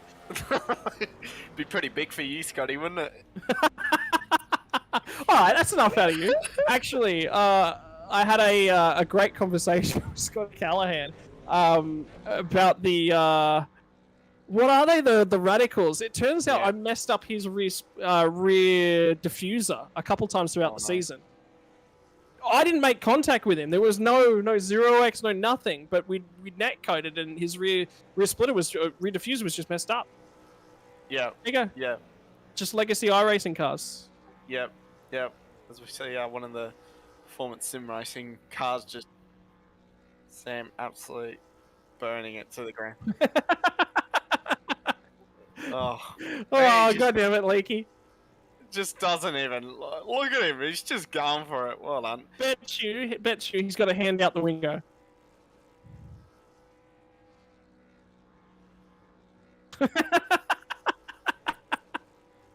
I think Jamie Dyke should be doing the burnouts. How much fuel does Greg have? That is, mate, fill the tank to the brim for the last stop. That's what you got to do, right? 100%. He's still going. Look at him. No, here's my thing. He's not even just an art form. He's just put the right foot down, turn right, and just. Is it just me, or is he perfectly lining those tires up every revolution? There we go. Oh, there he is. The engine's expired. Yeah. Well done, Leaky. Yeah. Turn your microphone on, Hear me Skibby. now, guys. The season's over. The season's Doesn't matter over. anymore. Seems I didn't get my finale in the NASTRUCKS because I was bloody crook. So there we have it. I do believe that this... Check this out, ladies and gents, by the way. This is everyone getting themselves organised. Jamie Dyke. He just knows, doesn't he? He's got it on a second screen. Yeah, there it is. Yeah, He's always watching us. Hi, Dyke. Let's get rid of that timing table so we can take a good look at our... this is our championship podium. Tell Coleman to flash his lights. So everyone's learned your nick's name. What is Steven doing? Okay, let's just... He needed some extra airtime this season. The poor fellow has been working so hard behind the scenes, getting ready for season 4. Right in front of Dyke. Has he stopped that? He has. Just managed to pull it up. Oh my god. Yeah. Just block the fishy boys. What's he doing? Can someone tell this crazed man to get out of the way of the podium? We're trying to do something here, Steve. This is for production and broadcasting purposes. Oh my gosh. There's always that one hooligan in his either Ford or Commodore, one. isn't there? There's always always one idiot. Oh, he's just running. Oh, someone ban this guy. Yeah. That's coming out of your budget, Stephen. Oh, hang on, he's moving again. What a chance. Check this out. Check the fishy boys flashing their They're lights nearly in sync, yeah. Should I put some music on for them and see if they can keep up with the music? The light show for us? I'm very confused what Steven's doing. Is he trying to be in there for the photos for our... Yeah, Steve. Oh, now we see Coleman just, Just push him out of the way. Yeah. Hit him. Do it. That's something that we can actually do in the next off season. I think Coleman needs to practice on his burnouts. He's just, I think he's hit a wall actually. We should set up drag racing actually. Oh, I think we need a burnout competition. I think that's what we need next. Well, there is a track that we can do it on. Actually, Demolition Derby. Or drags. We got to bring back Saturday Night Mayhem, Scotty. That's what we got to do. Mate. All I'm hearing in the back of my head is you're talking about drag, Connor, and when I hear that, I'm not thinking the same drag that everyone else is thinking. Scotty wants the high heels. Mate, I'd do both of them. I'd do both 100%. But what do you call it? Drag racing up the first straight of Mount Panorama with we should do a speed comparison. Formula 1 car, supercar, and let's just throw IndyCar. Yeah. TC. We'll Dallara IR18 or IR01, sorry. Put all the SRW cars that's in the season, and then do a race at Bathurst. See who wins. We did a bit of a mixed grid race, testing a few things for our 500 laps, our 50 laps race, that we actually did a mixed grid top 10 shootout, and it was a ton of fun. Oh well, I'm just a man of ideas. Thank me Yeah. later. It was a lot of fun. Get out of my commentary box. All right, ladies and gentlemen, your podium's starting like, you know what? It's the end of the season. It's celebration time, and Jamie Dyke is still flashing his lights. I think we just grab blocking them him all. with the standings now. So if he wanted to do another burnout, he doesn't have the choice. We need to see the standings. Oh, this is gonna take Alright. a while. All right, boys. How are we all doing? We just dragged 5 of you. Who are we missing? I think we're missing somebody from Super 2, aren't we? Yeah, we're missing Keeney. Yeah, we need Matty Keane. Yep. Matty Keane. Everyone else is in here. Right. Not so keen, is he? Can I get a some sort of celebratory noise to say, hey, congratulations, end of the season. Hang on, Keeney, see. Woohoo, we're I celebrating. got him. God damn it, Keeney. I can hear myself talking on the stream in the background, mate. Yeah, that's never nice. Oh, you love it. It's real nice. I got it from Target. It was on sale.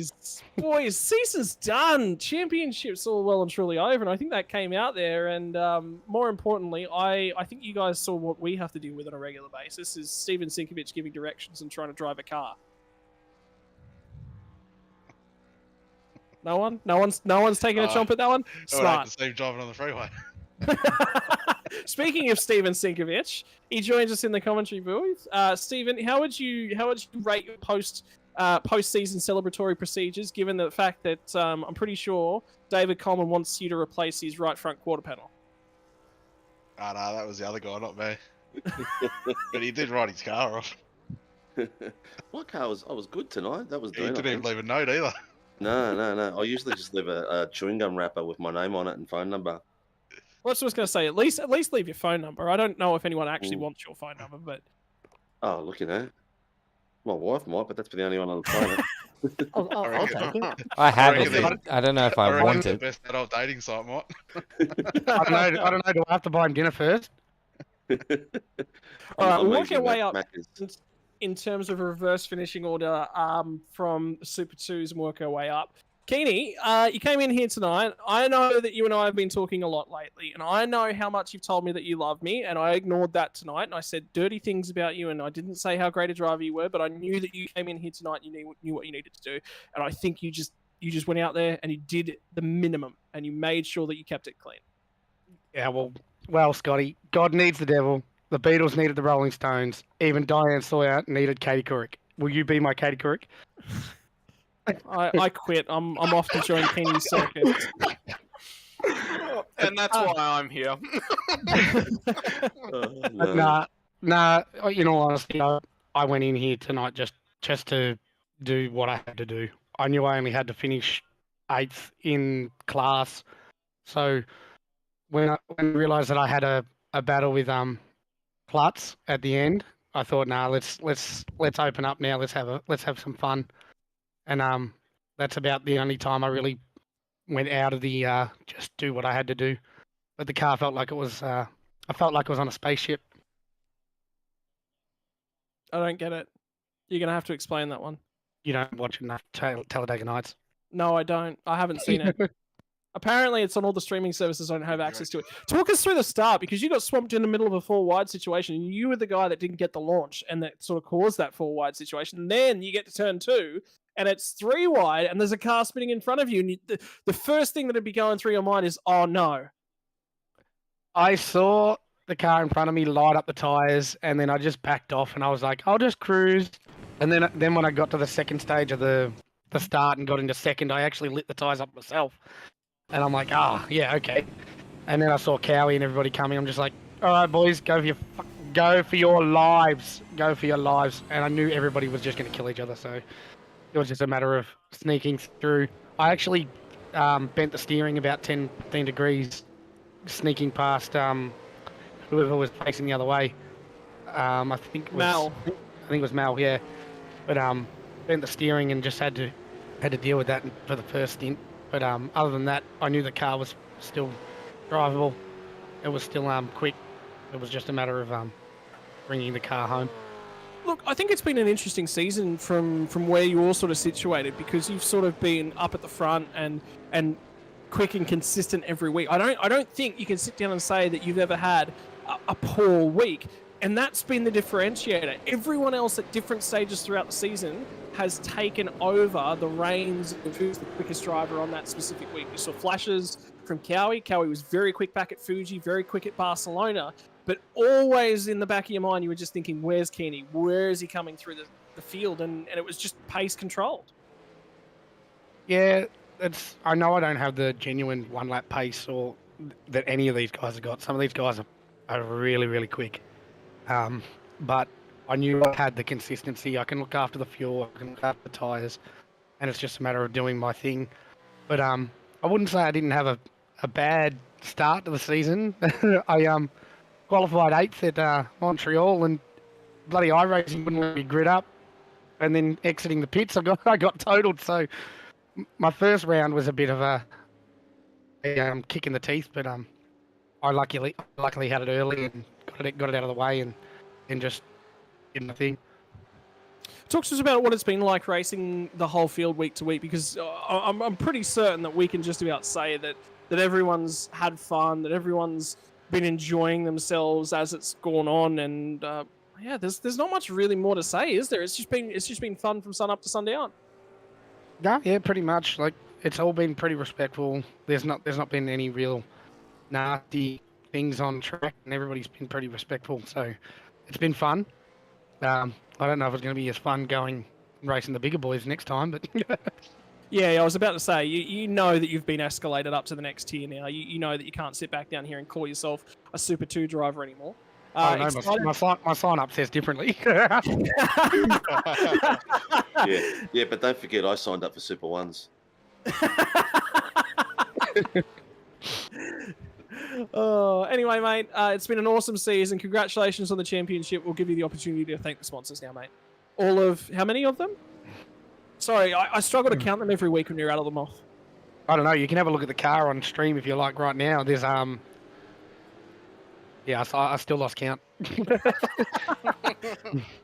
It's hard to count them all when you start at 0 and you stop at 0. No, but I do. Oh, that's rough. I do appreciate all the boys that are in SLM though. They do give me a lot of help and they support in the voice chat and everything. So the boys are there. The boys get the thanks. I've taken the piss out of them and as you know ourselves in the NASCAR about the sponsorships. But no, we're self-funded and we're having fun. So it's no stress for us. No, that's just it. It's solo run outfit. I know you're chasing a few sponsors, and with the performances that we've seen this season, I'm sure they're coming your way. Congratulations, mate. Congratulations on the championship. Congratulations on P3 tonight. And I know that we'll see you in how many series again next season? Oh, I think it's all of them. Maybe. I haven't decided yet. Congratulations, mate. I'll let you have fun with it. Ladies and gentlemen, that is Matty Keane, driver of the number 38 and winner of your Super 2 Championship, finishes P3 tonight. Moving on to P number 2 in terms of your Super 2 standings, and it is going to be Gerard Sanfuentes. Jerry's not in here, is he? No, but Daniel Clutterbuck's here, and we'll talk to Danny. Daniel, been an interesting season. I think when we talked to Kenny just a moment ago, I think the critical thing for me was that he was like, oh yeah, there was sort of really only one off round. I think there's been a couple times you found yourself in that opening lap incident. Yeah, I've had a bit of an up and down season. I think I started strong and finished not too badly. I think I killed the championship for myself in terms of making a place. Last week I had a few off tracks which set me down the order quite a bit, but today I was just going for consistency, and it was a good fun race with Mr. Keane. Season all the way along. I mean, it's been the return journey back to Australia. Last season was the trip away to the Americas. This time it's coming back home through the Pacific, and next season we're onto the Australian track. So I don't know any Aussie driver that doesn't want to take a V8 Supercar around just about every track in Australia, and same for you and your team. Yeah, looking forward to the next season. Funnily enough, I've never raced Bathurst on iRacing, so I've got a bit of practice. Rough. All right, let's cancel his subscription right now. Oh, yeah. I've signed up for the 50 lapper. I'm going to have to use that for practice to get ready for next season. But I think I'm absolutely going to get monstered come that race for sure. So how do you go about approaching it? So is it just Bathurst? Have you turned laps at Sandown, Winton, Oran Park, and the fifth one Phillip just Island. dropped out of my head? Phillip Island. Phillip Island. Yeah, plenty of time at the other tracks. It's just with the league I used to race in, they always used to take week one off, which was always when the officials had Sandown, which is why I've never raced it. So plenty of time on the other tracks, but just Sandown I've got to put. All right, mate. And in terms of the season as a whole, happy with the bookend, finishing up towards the podium and indeed coming away with a championship podium. Yeah, no, I loved it, guys, and I just wanted to say thank you to Sim Racing World. This is just an awesome league. Love it, and it was my first time with this league, and yeah, can't wait to come back and do it all again next season. Ladies and gentlemen, Daniel Clutterbuck, I believe he might sneak onto the points podium and grab P3 away from Petar Pavlovich here tonight, because that one was quite a close-fought battle. It was 12 points that he needed, and I think he's more than covered Pavlovich off. So congratulations, mate, if that is the case. That's unofficial standings, and I'm doing quick math, and never trust a commentator's math. That's one thing I've learned in business. Oh, unofficially, thank you. Moving right along, we'll talk next to our race winner here tonight. And Michael, I'm pretty sure you know that this promotion's coming, given the fact that you ran in P4 all night long overall. Yeah, was not expecting that at the start of this season at all.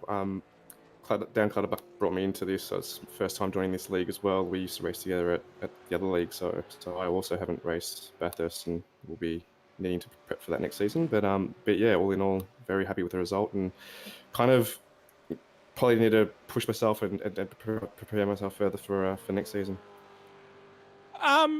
Same sort of thing for you. I think when we first started off, the first that we saw of you, I looked at Daniel and went, he's really the pace leader for me. And then as the season's sort of grown, you've grown into that role. The pace has come a long way. To the fact that we've gone from not sort of mentioning you, not talking about you, having these sort of little quiet races, to all of a sudden you're having a standout races every week. That's exactly what it's about. It's about jumping in, learning something, improving week to week. Yeah, that's right. Just been chipping away at it week by week. I think most of my races this season were pretty consistent. Even without the progression, just the laps are pretty consistent, apart from that one incident in Barcelona, I think. But yeah, just hopefully I can keep improving next season.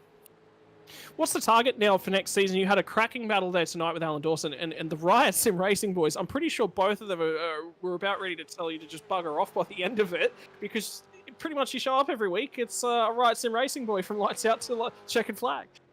Yeah, I feel like that's been the case every race for half the season, if not more. But yeah, it was a tough battle with Alan Dawson the entire race. I don't think there was any point in the race that I could relax. He pushed me really hard. It was a good battle though, and I think for next season, I don't know. I'll probably take a similar approach to this season. No expectations, just a bit of fun, and hopefully I'll just keep improving. Well, mate, it's been phenomenal to watch you improve week to week. The drives have been epic. Honestly, towards the tail end of the season, instead of having our eyes on Cowie and everyone like we did at the start of the season, it's Michael Quash. It's struggling to shut up about you towards the tail end of the season. So really, really proud, mate. Really impressed with what you've done. Your opportunity to thank the sponsors for both yourself and Clutterbucks. Yeah, we don't really have sponsors. We just put we work together. So just I'd like to thank TMX Global, and once again I'll thank Clutters for bringing me into league, and thanks to you guys for organising and streaming, and thanks to everybody that's part of the league. It's a great league, and it's been fun battling clean and hard with everybody. All right, thank you very much. It's been an absolute pleasure, ladies and gentlemen. That is the Super 2 podium, and both Daniel Clutterbuck will finish on the podium. Just having a quick look at the championships prior to tonight. I don't think, unfortunately, no, Kwashi will finish in P2 in the championship, so potentially be TMX Global Racing in P2, P3 in the championship. Moving right along to our Super 1 drivers here tonight. And, well, Fishy Motorsports guys, yep, that's enough said about them. Great interview, guys. So we'll see you again next season. Yep, See you next season, we'll talk guys. to them. Bye. We'll talk to them in a few moments. But Stefan Lawrence, what a drive again from you and the Right Sim Racing boys. But even though it's been a little bit of second fiddle, like I said, you've had Michael Quash just about every week to ruin the party. Oh, he's all right. He was fun. I knew he was there. I was checking. I was more worried about Coleman. That was my main goal, was just to try and catch Coleman. But yeah, it is what it is. Talk to us a little bit about that, because obviously I don't think you and Dave have been around the track together all that much this season. So you show up at Suzuka, you roll out, and yeah, you were a lot further forward. I mean, qualifying didn't go your way tonight, qualified in P5, but you got a great jump and jumped both your teammate and Michael down into turn number 1. I just want to say this is probably the best I've qualified all season. I usually always get 11th, 12th, and 15th, and then manage to make my way up. But it was okay. I felt like I had pace. I always see Coleman everywhere else. We're just best buds at this point. But I don't think he knows that. But I don't know. I just my main goal was obviously to try and beat Coleman to try and get third in the championship. But look, mate, we had an awesome battle, had an awesome race, and I can't complain. No, man, no, that's what it's all about. It's door to door. It was wheel to wheel, side by side. Coleman makes a mistake, you sneak on through. He's got to try and do something. He tries to keep shoving the nose there, keep pressuring you hard, and then ends up fuel saving and undercuts you. That's just racing. It was fantastic to watch, and the respect shown by both of you was awesome. Yeah, no, like I said, I usually race with, Dyke, Coleman, all the Fishy boys quite a lot, so they're around everywhere, as you know, so we always have, I always have respect for, all my, I try to have respect for all my drivers around, and no, I know that every time me and Coleman are near each other, or me and Dyke, or everything like that, it's going to be a good battle, and, we always have that respect for each other. That's just what it's about week to week, ladies and gentlemen. It's about respecting the opposition. All right, mate. It's been awesome seeing you along there. It's been great fighting from lights out to the end of the season. It's been hard fought. It has been challenging for everyone involved, and good to see you get it done at the end. Yeah, no, it's good. I'm finally on a podium. Congratulations, mate. Your opportunity to thank the sponsors that make it possible for you. I'd just like to thank, obviously, the boys at Riot, just the, jokes, laughs, everything, and how much support they give me. I'd just like to thank Bliss & Homes, Mark Hughes Foundation, M&S Interiors, and obviously my personal, Jason Cassar Floor Standing. Without, those guys, we probably wouldn't be here. All right, thank you very much, mate. It's been awesome with you and the team as well, and you go and tell your boys to write up some news stories about the boat ramp. Where is the boat ramp? Love it. Can't tell you. That's a Jacob Hughes question. You have to message him for that. That's a him thing. Well, so, I feel like we've been invited to the boat ramp many times so far. Yeah. Him and Nash run it together as a co thing. So I go there every once in a while, but yeah, it's they run it, so it's best to ask them.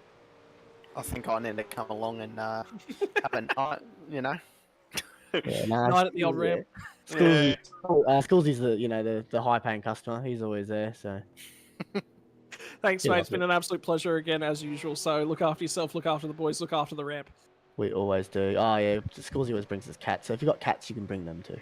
We've got 8 cats. Oh Jesus. No, he doesn't. I'm really joking. Moving on from cats, we'll move to the things that get eaten by cats. It's fish. You stole my joke. Scotty stole my joke for that one, but anyway. Hey, Coleman, what a race, mate! And before the race even happened, I was like, there is no way oh my god, Coleman will. I got your name right. Will have any energy after today, because I know we both raced. By the way, say sorry to Troy, but yeah, like I was like, there's no way these guys have got energy, and I saw your pit stop, mate. You were 2 to 4 seconds quicker in your pit stop. That was unbelievable, mate. Yeah, a bit knackered actually, to be honest. Yeah. I picked the wrong bloody ratio, so it was a bit of a struggle this one. I was bloody limited like the end of the pit lane, so. Well, that's always fun. It's over. That's all that matters. So it was a good race with the right boys. So I'm interested in this boat ramp though. It sounds a little bit William Power fishing style, Get some 3 meteries or something. Yeah. That's what I was actually thinking. But yeah, just stellar drive, mate. With you and Stefan with the battle you had for a very long time. And yeah, Stefan got by, and then you just made that tiny little mistake. Was it what was it? Just braking or just a bit I of was a just lock-up? pushing hard and cooking the tyres and just made a silly mistake, but it actually kept it interesting because it was getting a little stale for a bit. So it was good fun. And then I think we had a little netcode thing side by side, which was a bit annoying because it would have been a good battle, but it is what it is. So Yeah, um, We yeah. saw that battle the whole way, and it was epic to watch. Let's just say, because we had both the battles going on the stream, and yeah, it's just awesome to watch, man. And yeah, I don't think there's much to say, Scotty. I don't know if you've got, because you got the big mouth here. Yeah. We say that about Dikey, the pro driver, so it's pretty hard to keep him quiet. So Yeah. louder tonight. Yeah. That's it. But yeah, stellar drive, man. Who would you like to say thanks to? Mate? Look, I'm just the rookie in the team, so we'll let Dikey thank all the sponsors and You're full of it. you know, yeah, we're already rookies. He already is a pro driver, so make sure Oh, he's make his head feel even bigger, mate. well, we've your got fault, proof by of the the way. photo, the head growing, so we'll have to show you boys eventually. Yeah, too easy, mate. But Dikey knows what we're talking about, though, Dikey. Yeah, nice. Yeah, that I am. Thanks for a great season, everyone, and also like obviously all the competitors. Like without the guys who race it, it's not going to happen as well as the guys who run it. So looking forward to next season, which should be good, all Australian tracks, and I think it's going to be pretty close because we tend to race them regularly. So thanks, A lot boys. more as well. Most importantly, Dave, have you got any tips for the TMX boys who haven't driven Bathurst? Yeah, I was a bit shocked there. Like I obviously got to keep it clean, but it's I don't know what's the equivalent to not racing Bathurst, like not learning. I don't know. A Will and Powerfish saying, I wouldn't say it on stream, but anyway. Yeah, I'll just keep quiet. I think. Yeah, that's always a good one. Straight up religious blasphemy. Straight up religious blasphemy. Colin, before you go, mate, happy birthday. I think you've aged 53 years in this last season. Oh, no, it's actually my dad's birthday, so obviously, like, the lady wanted to say that we're fathers, or like sons and father, so a big shout out to his boy too. So Ty's been, slowly chipping away, and he's doing a fantastic job, so... Oh, trust me, they got a fair amount of coverage there. But is there any money going under the table at the old Delaney's house? Because we were like, oh, Ty's not going to let him go, blah blah blah. Yeah, Blake just drove past and that was it. I'm tipping age rules, or what do you call it? Like, I'm tipping power rules in the household. So yeah. I heard rumours he's going to sign for Team SRW next season. Well, if you want a birthday every day, mate, he's your man to congratulate you and wish you a happy birthday. I want to know what the birthday present budget is when your birthday happens every second day. I actually haven't thought of that, to be honest. It all started with, there was actually one guy's birthday, and we kind of took the piss out of it for a while, and every broadcast in the industries wishing everyone happy birthday, but the poor guy got sick of it. And then we eventually changed the person whose birthday it was. It just kind of stuck. We'll give you a list of our birthdays next season, so you know not to get caught out. Look out, Scotty! You might be one of them. Who was the trend starter? Let's just call it. Mr. Delaney started it, and typically me being me, I tend to carry things a little too far. So I might have started it and not quite finished it. Yeah. You sound like me and my team. There's some trends going around right now. But I was going to say, awesome day, by the way, just overall, Coleman. Saw you on the track, and it's good to race with you and see all the boys out there. But well done, mate. Thanks, guys. Have a good one. I think you can take this, Scotty. And finally, after I update your nickname on Discord to set that one appropriately, Yep. we're going to move on to Jamie Dyke. Great interview, Jamie. See you next week. Mate, Don't we have a week break? Yeah, I was like, Simulated what? seasons. No. Don't you have a bus to drive? Haven't you got to drive all? You drive the sim racing world bus. You drive all these guys back from the pub after a late night on a Sunday night, don't you? Mate, the bus spit all the supercars out on track tonight. 10 seconds down the road here tonight. By the sounds of it, it's been a reasonably long and grueling day from your side of the fence. And then you show up at Sandown, and we were watching your qualifying, and I heard comments that there was downshifting and you made mistakes right the way throughout qualifying. Still got it on pole position, so all's well that ends well. Yeah, no, I had a chance to do another 2/10 on that last lap, and Saw that.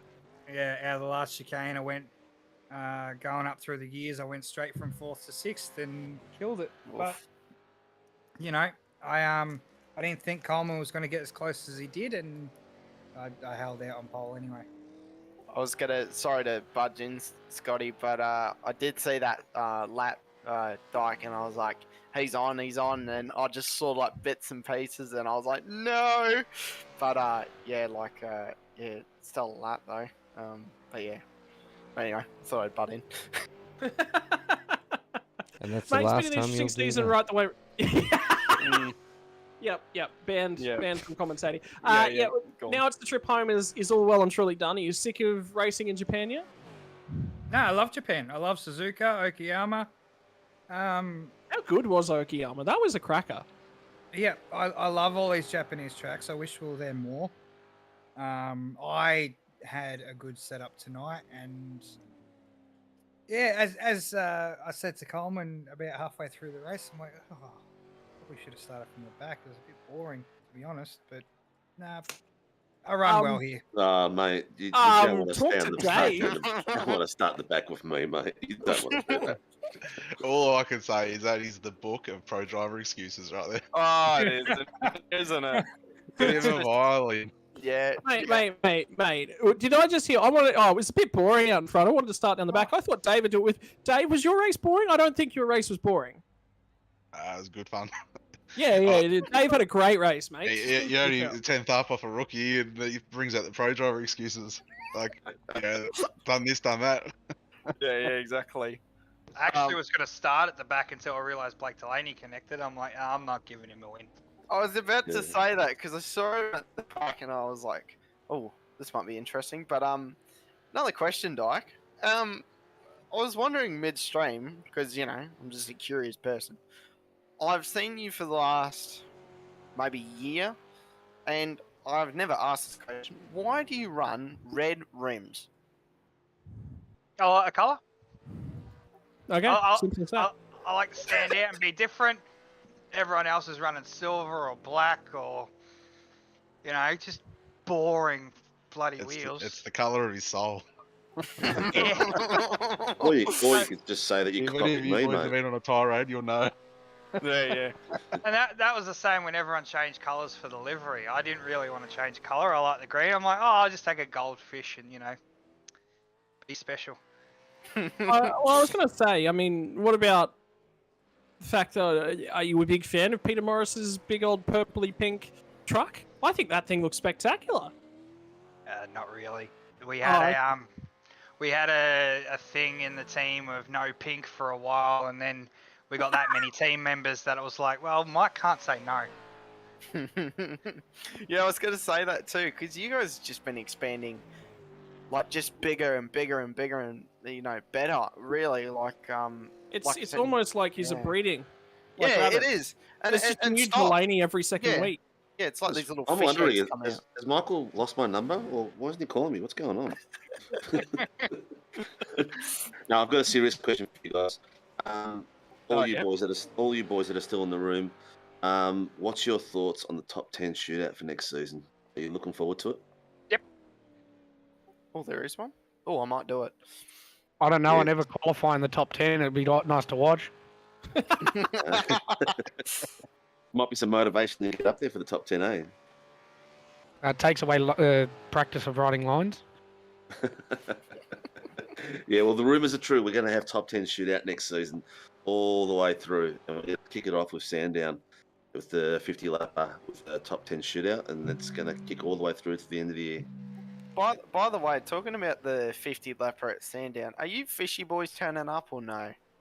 I might have to. Oh, We just done 100 today, so. Because Matt and I were like sitting there going, "Oh, should we do this?" And he's like, "Oh yeah, bro, we might do it." And then like Chris piped up, then all this, and mate, so yeah, you might see another couple of purple cars, but yeah, it should be good at the 50 lapper. Question, Dyke, what's under the hood, mate? Like, is Whiting put a bit of special sauce in the car, or just a bit of zing? Nah. Yeah, coffee, isn't it? If you ask Nike, coffee he's underneath? down on power. Every week it's down on power. Yeah. It helps when you're not running a McKnight engine when they blow every week. So Oh, rough. yeah, Yeah. he loves me. Yeah. Yeah, I think that's about it. Yeah, do you wanna- that solves that one wholly and completely. Yeah, All right, exactly. Mr. Bus Driver, I know you're great at driving buses, but can you remember all of the sponsors? Ready? Go. One moment, please. I wasn't ready for this. No, don't show the card. Don't show the card. Take it off. Take it off. The worst no. thing is I think I could bash out all their sponsors better than I half reckon their I could. drivers. I reckon. Obviously, I'd like to thank our sponsors: Infinity Designs, Precision Sim Training, DC Shades, Relax Marine and Game Fishing, Journal Images, West End Motor Group, and Battery Warehouse, and all the boys in the team. It's been epic the last few months, and everyone's moving forward. Coleman's come in with leaps and bounds, and yeah, everyone's doing amazing. So thank you. Everyone in the broadcast, everyone in race control, yeah, everyone that's racing, taking part. Yeah, thank you for a good season. Thank you, Thanks mate. for giving him his West back in iRacing as well. You should thank him. And I'd like to thank Barney the Flagman for waving the flag whenever I'm leading. That's great. Mate, he didn't do it on Thursday night for me. You were in race control on Thursday night, weren't you, Jamie? Yeah. Yeah. So me and you, we got beef over that safety car call, mate. What safety car? The safety car that came out whilst I was leading. That That was was just out to keep you safe, mate. yeah. You're worried you're going to run off the track. No, I think it's out to keep everyone safe that my head was going to grow too big. I was about to say that. I was about to say his head would, like, he wouldn't even be able to fit in a door. It'd just be that big. Anyway, Steve. I think we need to get back on track. Sinkovich, I think you're here with a few announcements. So obviously, the top 10 shootout for all the V8 Supercar rounds for next season was number 1, but there's a few more I think you've been cooking up that I don't know details of. I know there's announcements coming. That's all I know. There's some announcements. There's also announcements we can't make just yet as well, or some more sponsors coming on board. We've got one particular one which is really well done. It's going for a rebrand, so we can't talk about that. But really, I just wanted to, on behalf of the league owners, thank broadcast team, RC team, and the drivers. It's been a hell of a year, man. It's like we did a rebrand, took over the league beginning of this year, and it's just gone forward. It's gone a lot better than what we've expected. With the way our ratings go, usually like that, and a lot of it's to do with all the drivers showing up every week and just putting on a great show, and giving you guys as commentators and RCs something to do during the paintings that they paint. You guys just talk about the strokes that they're doing. It's just been unbelievable. Watching you guys at the front and commentating here and there, it's been spectacular. So congratulations to all the podium finishes in the league, top 3 finishes. You guys are absolute legends. I wish I could drive at that pace, but you could also wish for a pot of gold or the rainbow as well. That ain't going to happen either. But yeah, we've got a few things going. So we've got Sandown. Get on board for that. It's free entry. There's going to be a prize for the best retro livery. So maybe the fish can do, I don't know, a blue whale or something. Something a bit different.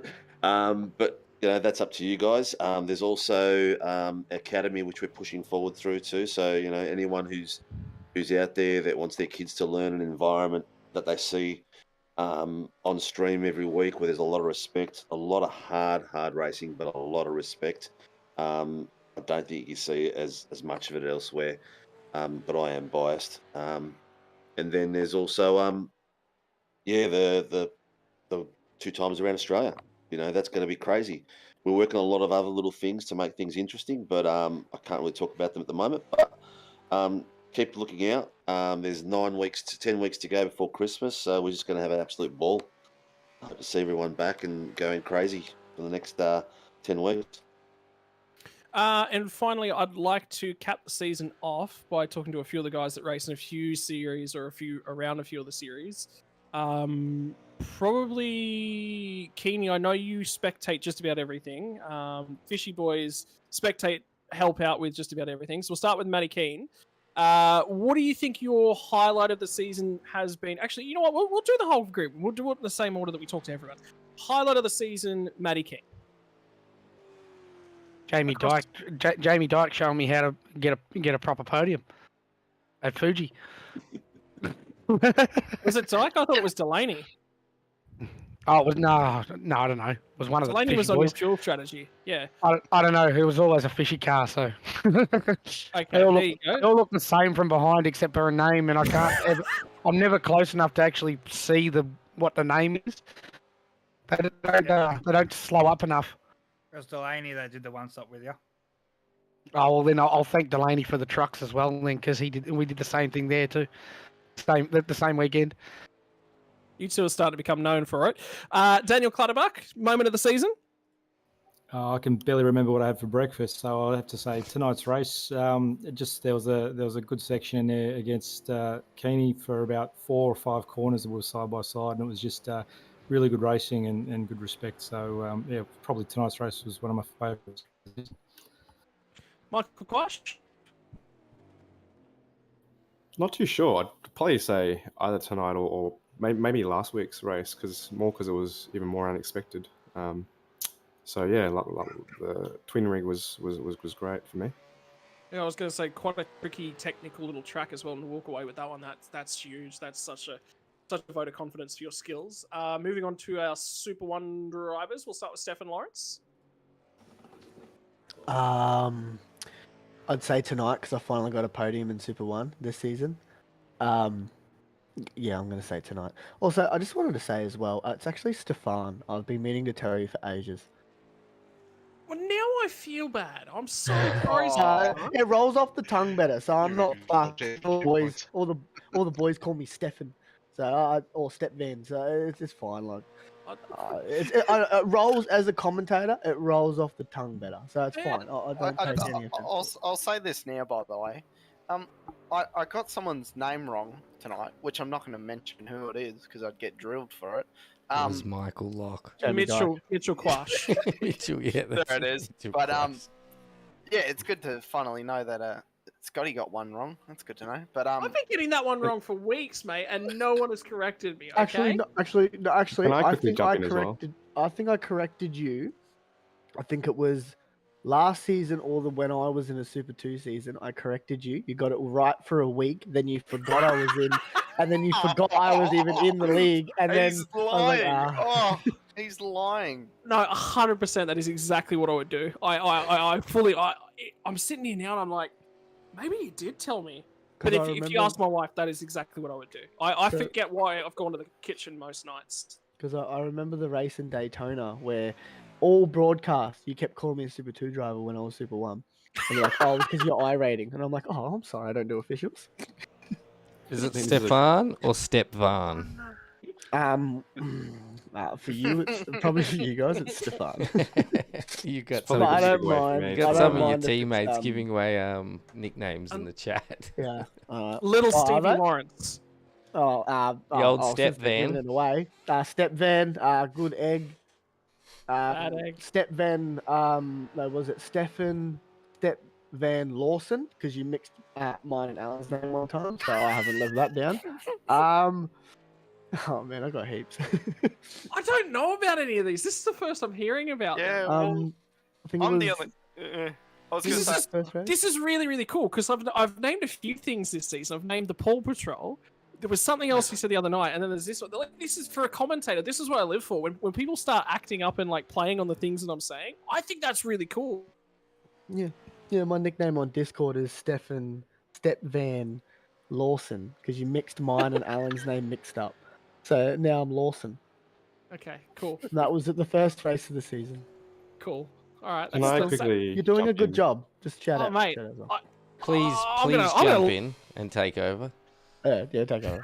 Yeah, my surname's actually Quatch as well, not Quash. I thought I'd just throw that one in there while you guys are talking about pronunciations. Watch. All right, Oh, next they're season all- we all need coming a out. voice recording of everyone saying how their name is pronounced for our hosts. And their birthdays.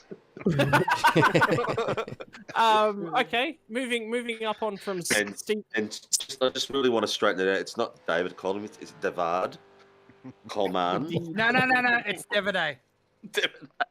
Devaday Coleman. David Coleman. David, That's what Blake calls him all the time. David. That 3 at the end of your name, David, is actually said as an E, so it's Davide Colmain. It's just backwards. David A. There's Coleman. another 2 others out there, isn't there? Yeah. It's So not like one's enough, moving 3's too many. Davide Colmain, your Blake moment of likes the it. season. Oh, it'd have to be the trucks. The famous quote: "If you think you can play with the big boys, I can tell you enough about over racing to be dangerous." Oh Lord, you better be out there on a Monday night in the future. By the way, if I don't see you, I'm going to be disappointed. And finally, the bus driver. His favorite nights, his favorite moment of the season is driving the bus every week. I mean, look at his seat he's sitting in. That thing looks like a bus seat. Yeah. I reckon ready? race control of his highlight. He Yeah, loves being ready? boss. He's smashing peanuts, drinking a damn milk. Yep. elbow on the armrest. I don't know. I think the best moment of the season might be winning the Super One and overall championships. But if I had to pick a race, Akiyama. I love racing the track. Oh, me too. Such a cool track. Sick track. Ugh. Doesn't get okay. All right, calm down. What about yours, Scott? There you go. Flipping it back on you. No, I get to be lucky last. All right. So you Oh. first, Connor. You've only been around here for. Oh, shut up, Jamie. I can see your face over there. Mr. Nixon, you've been Yeah. only around here a week. You can go first Yeah. to the commentary team. All right. You know what? It's probably been like I want to keep like doing it with you guys. So there's probably gonna be way better ones down the track. But honestly, probably just the TCR on Wednesday night. That was really good just to see everyone put their elbows out and was like, yeah, just going for it. And yeah, the TCR would be up there definitely. I think the TCR is the whole season's been right up there. Yeah. Steven Sinkovic, because Chibi's probably my favourite person, so I leave him for last. I thought you were gonna be Oh, last.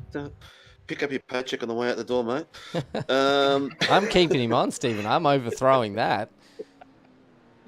Look, you know what? It's hard. There's so many great moments, and being at the back of the grid every week, in every series that I race, you see some spectacular moves, and it's been pretty cool. But look, my favourite.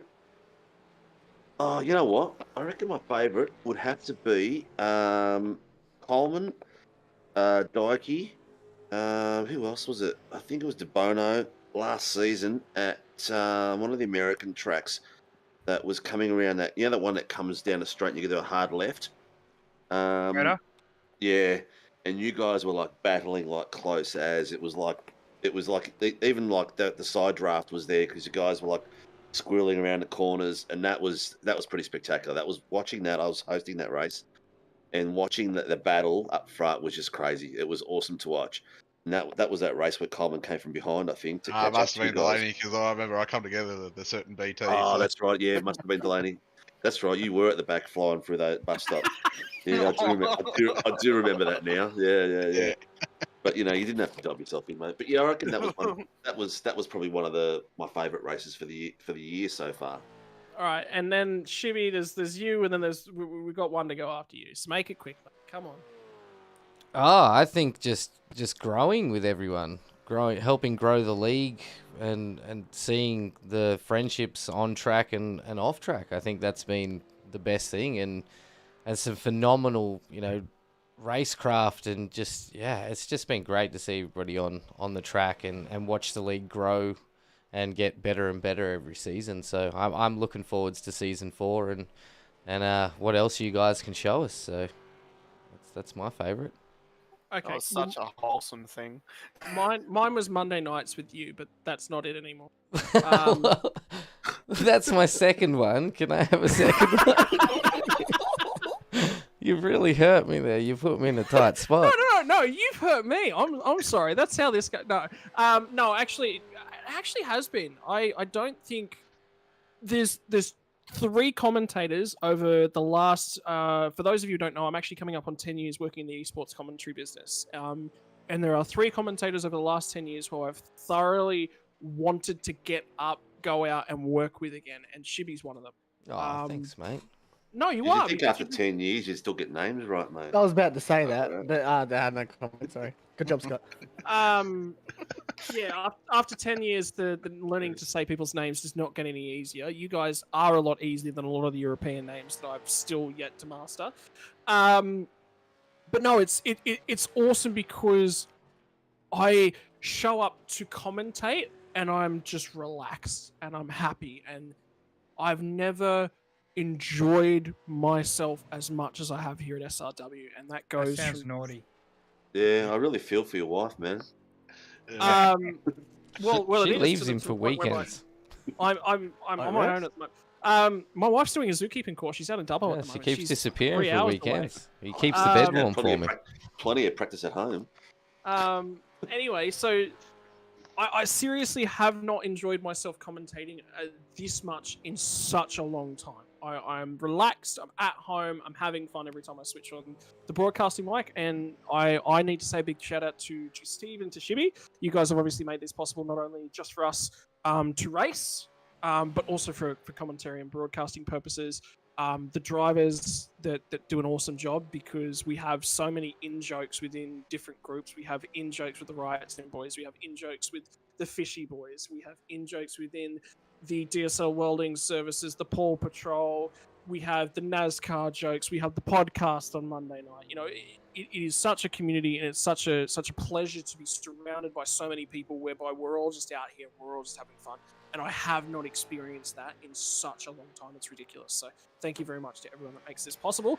And without further ado, big shout out to all the sponsors that make it possible, because without them, we wouldn't be here doing what we do.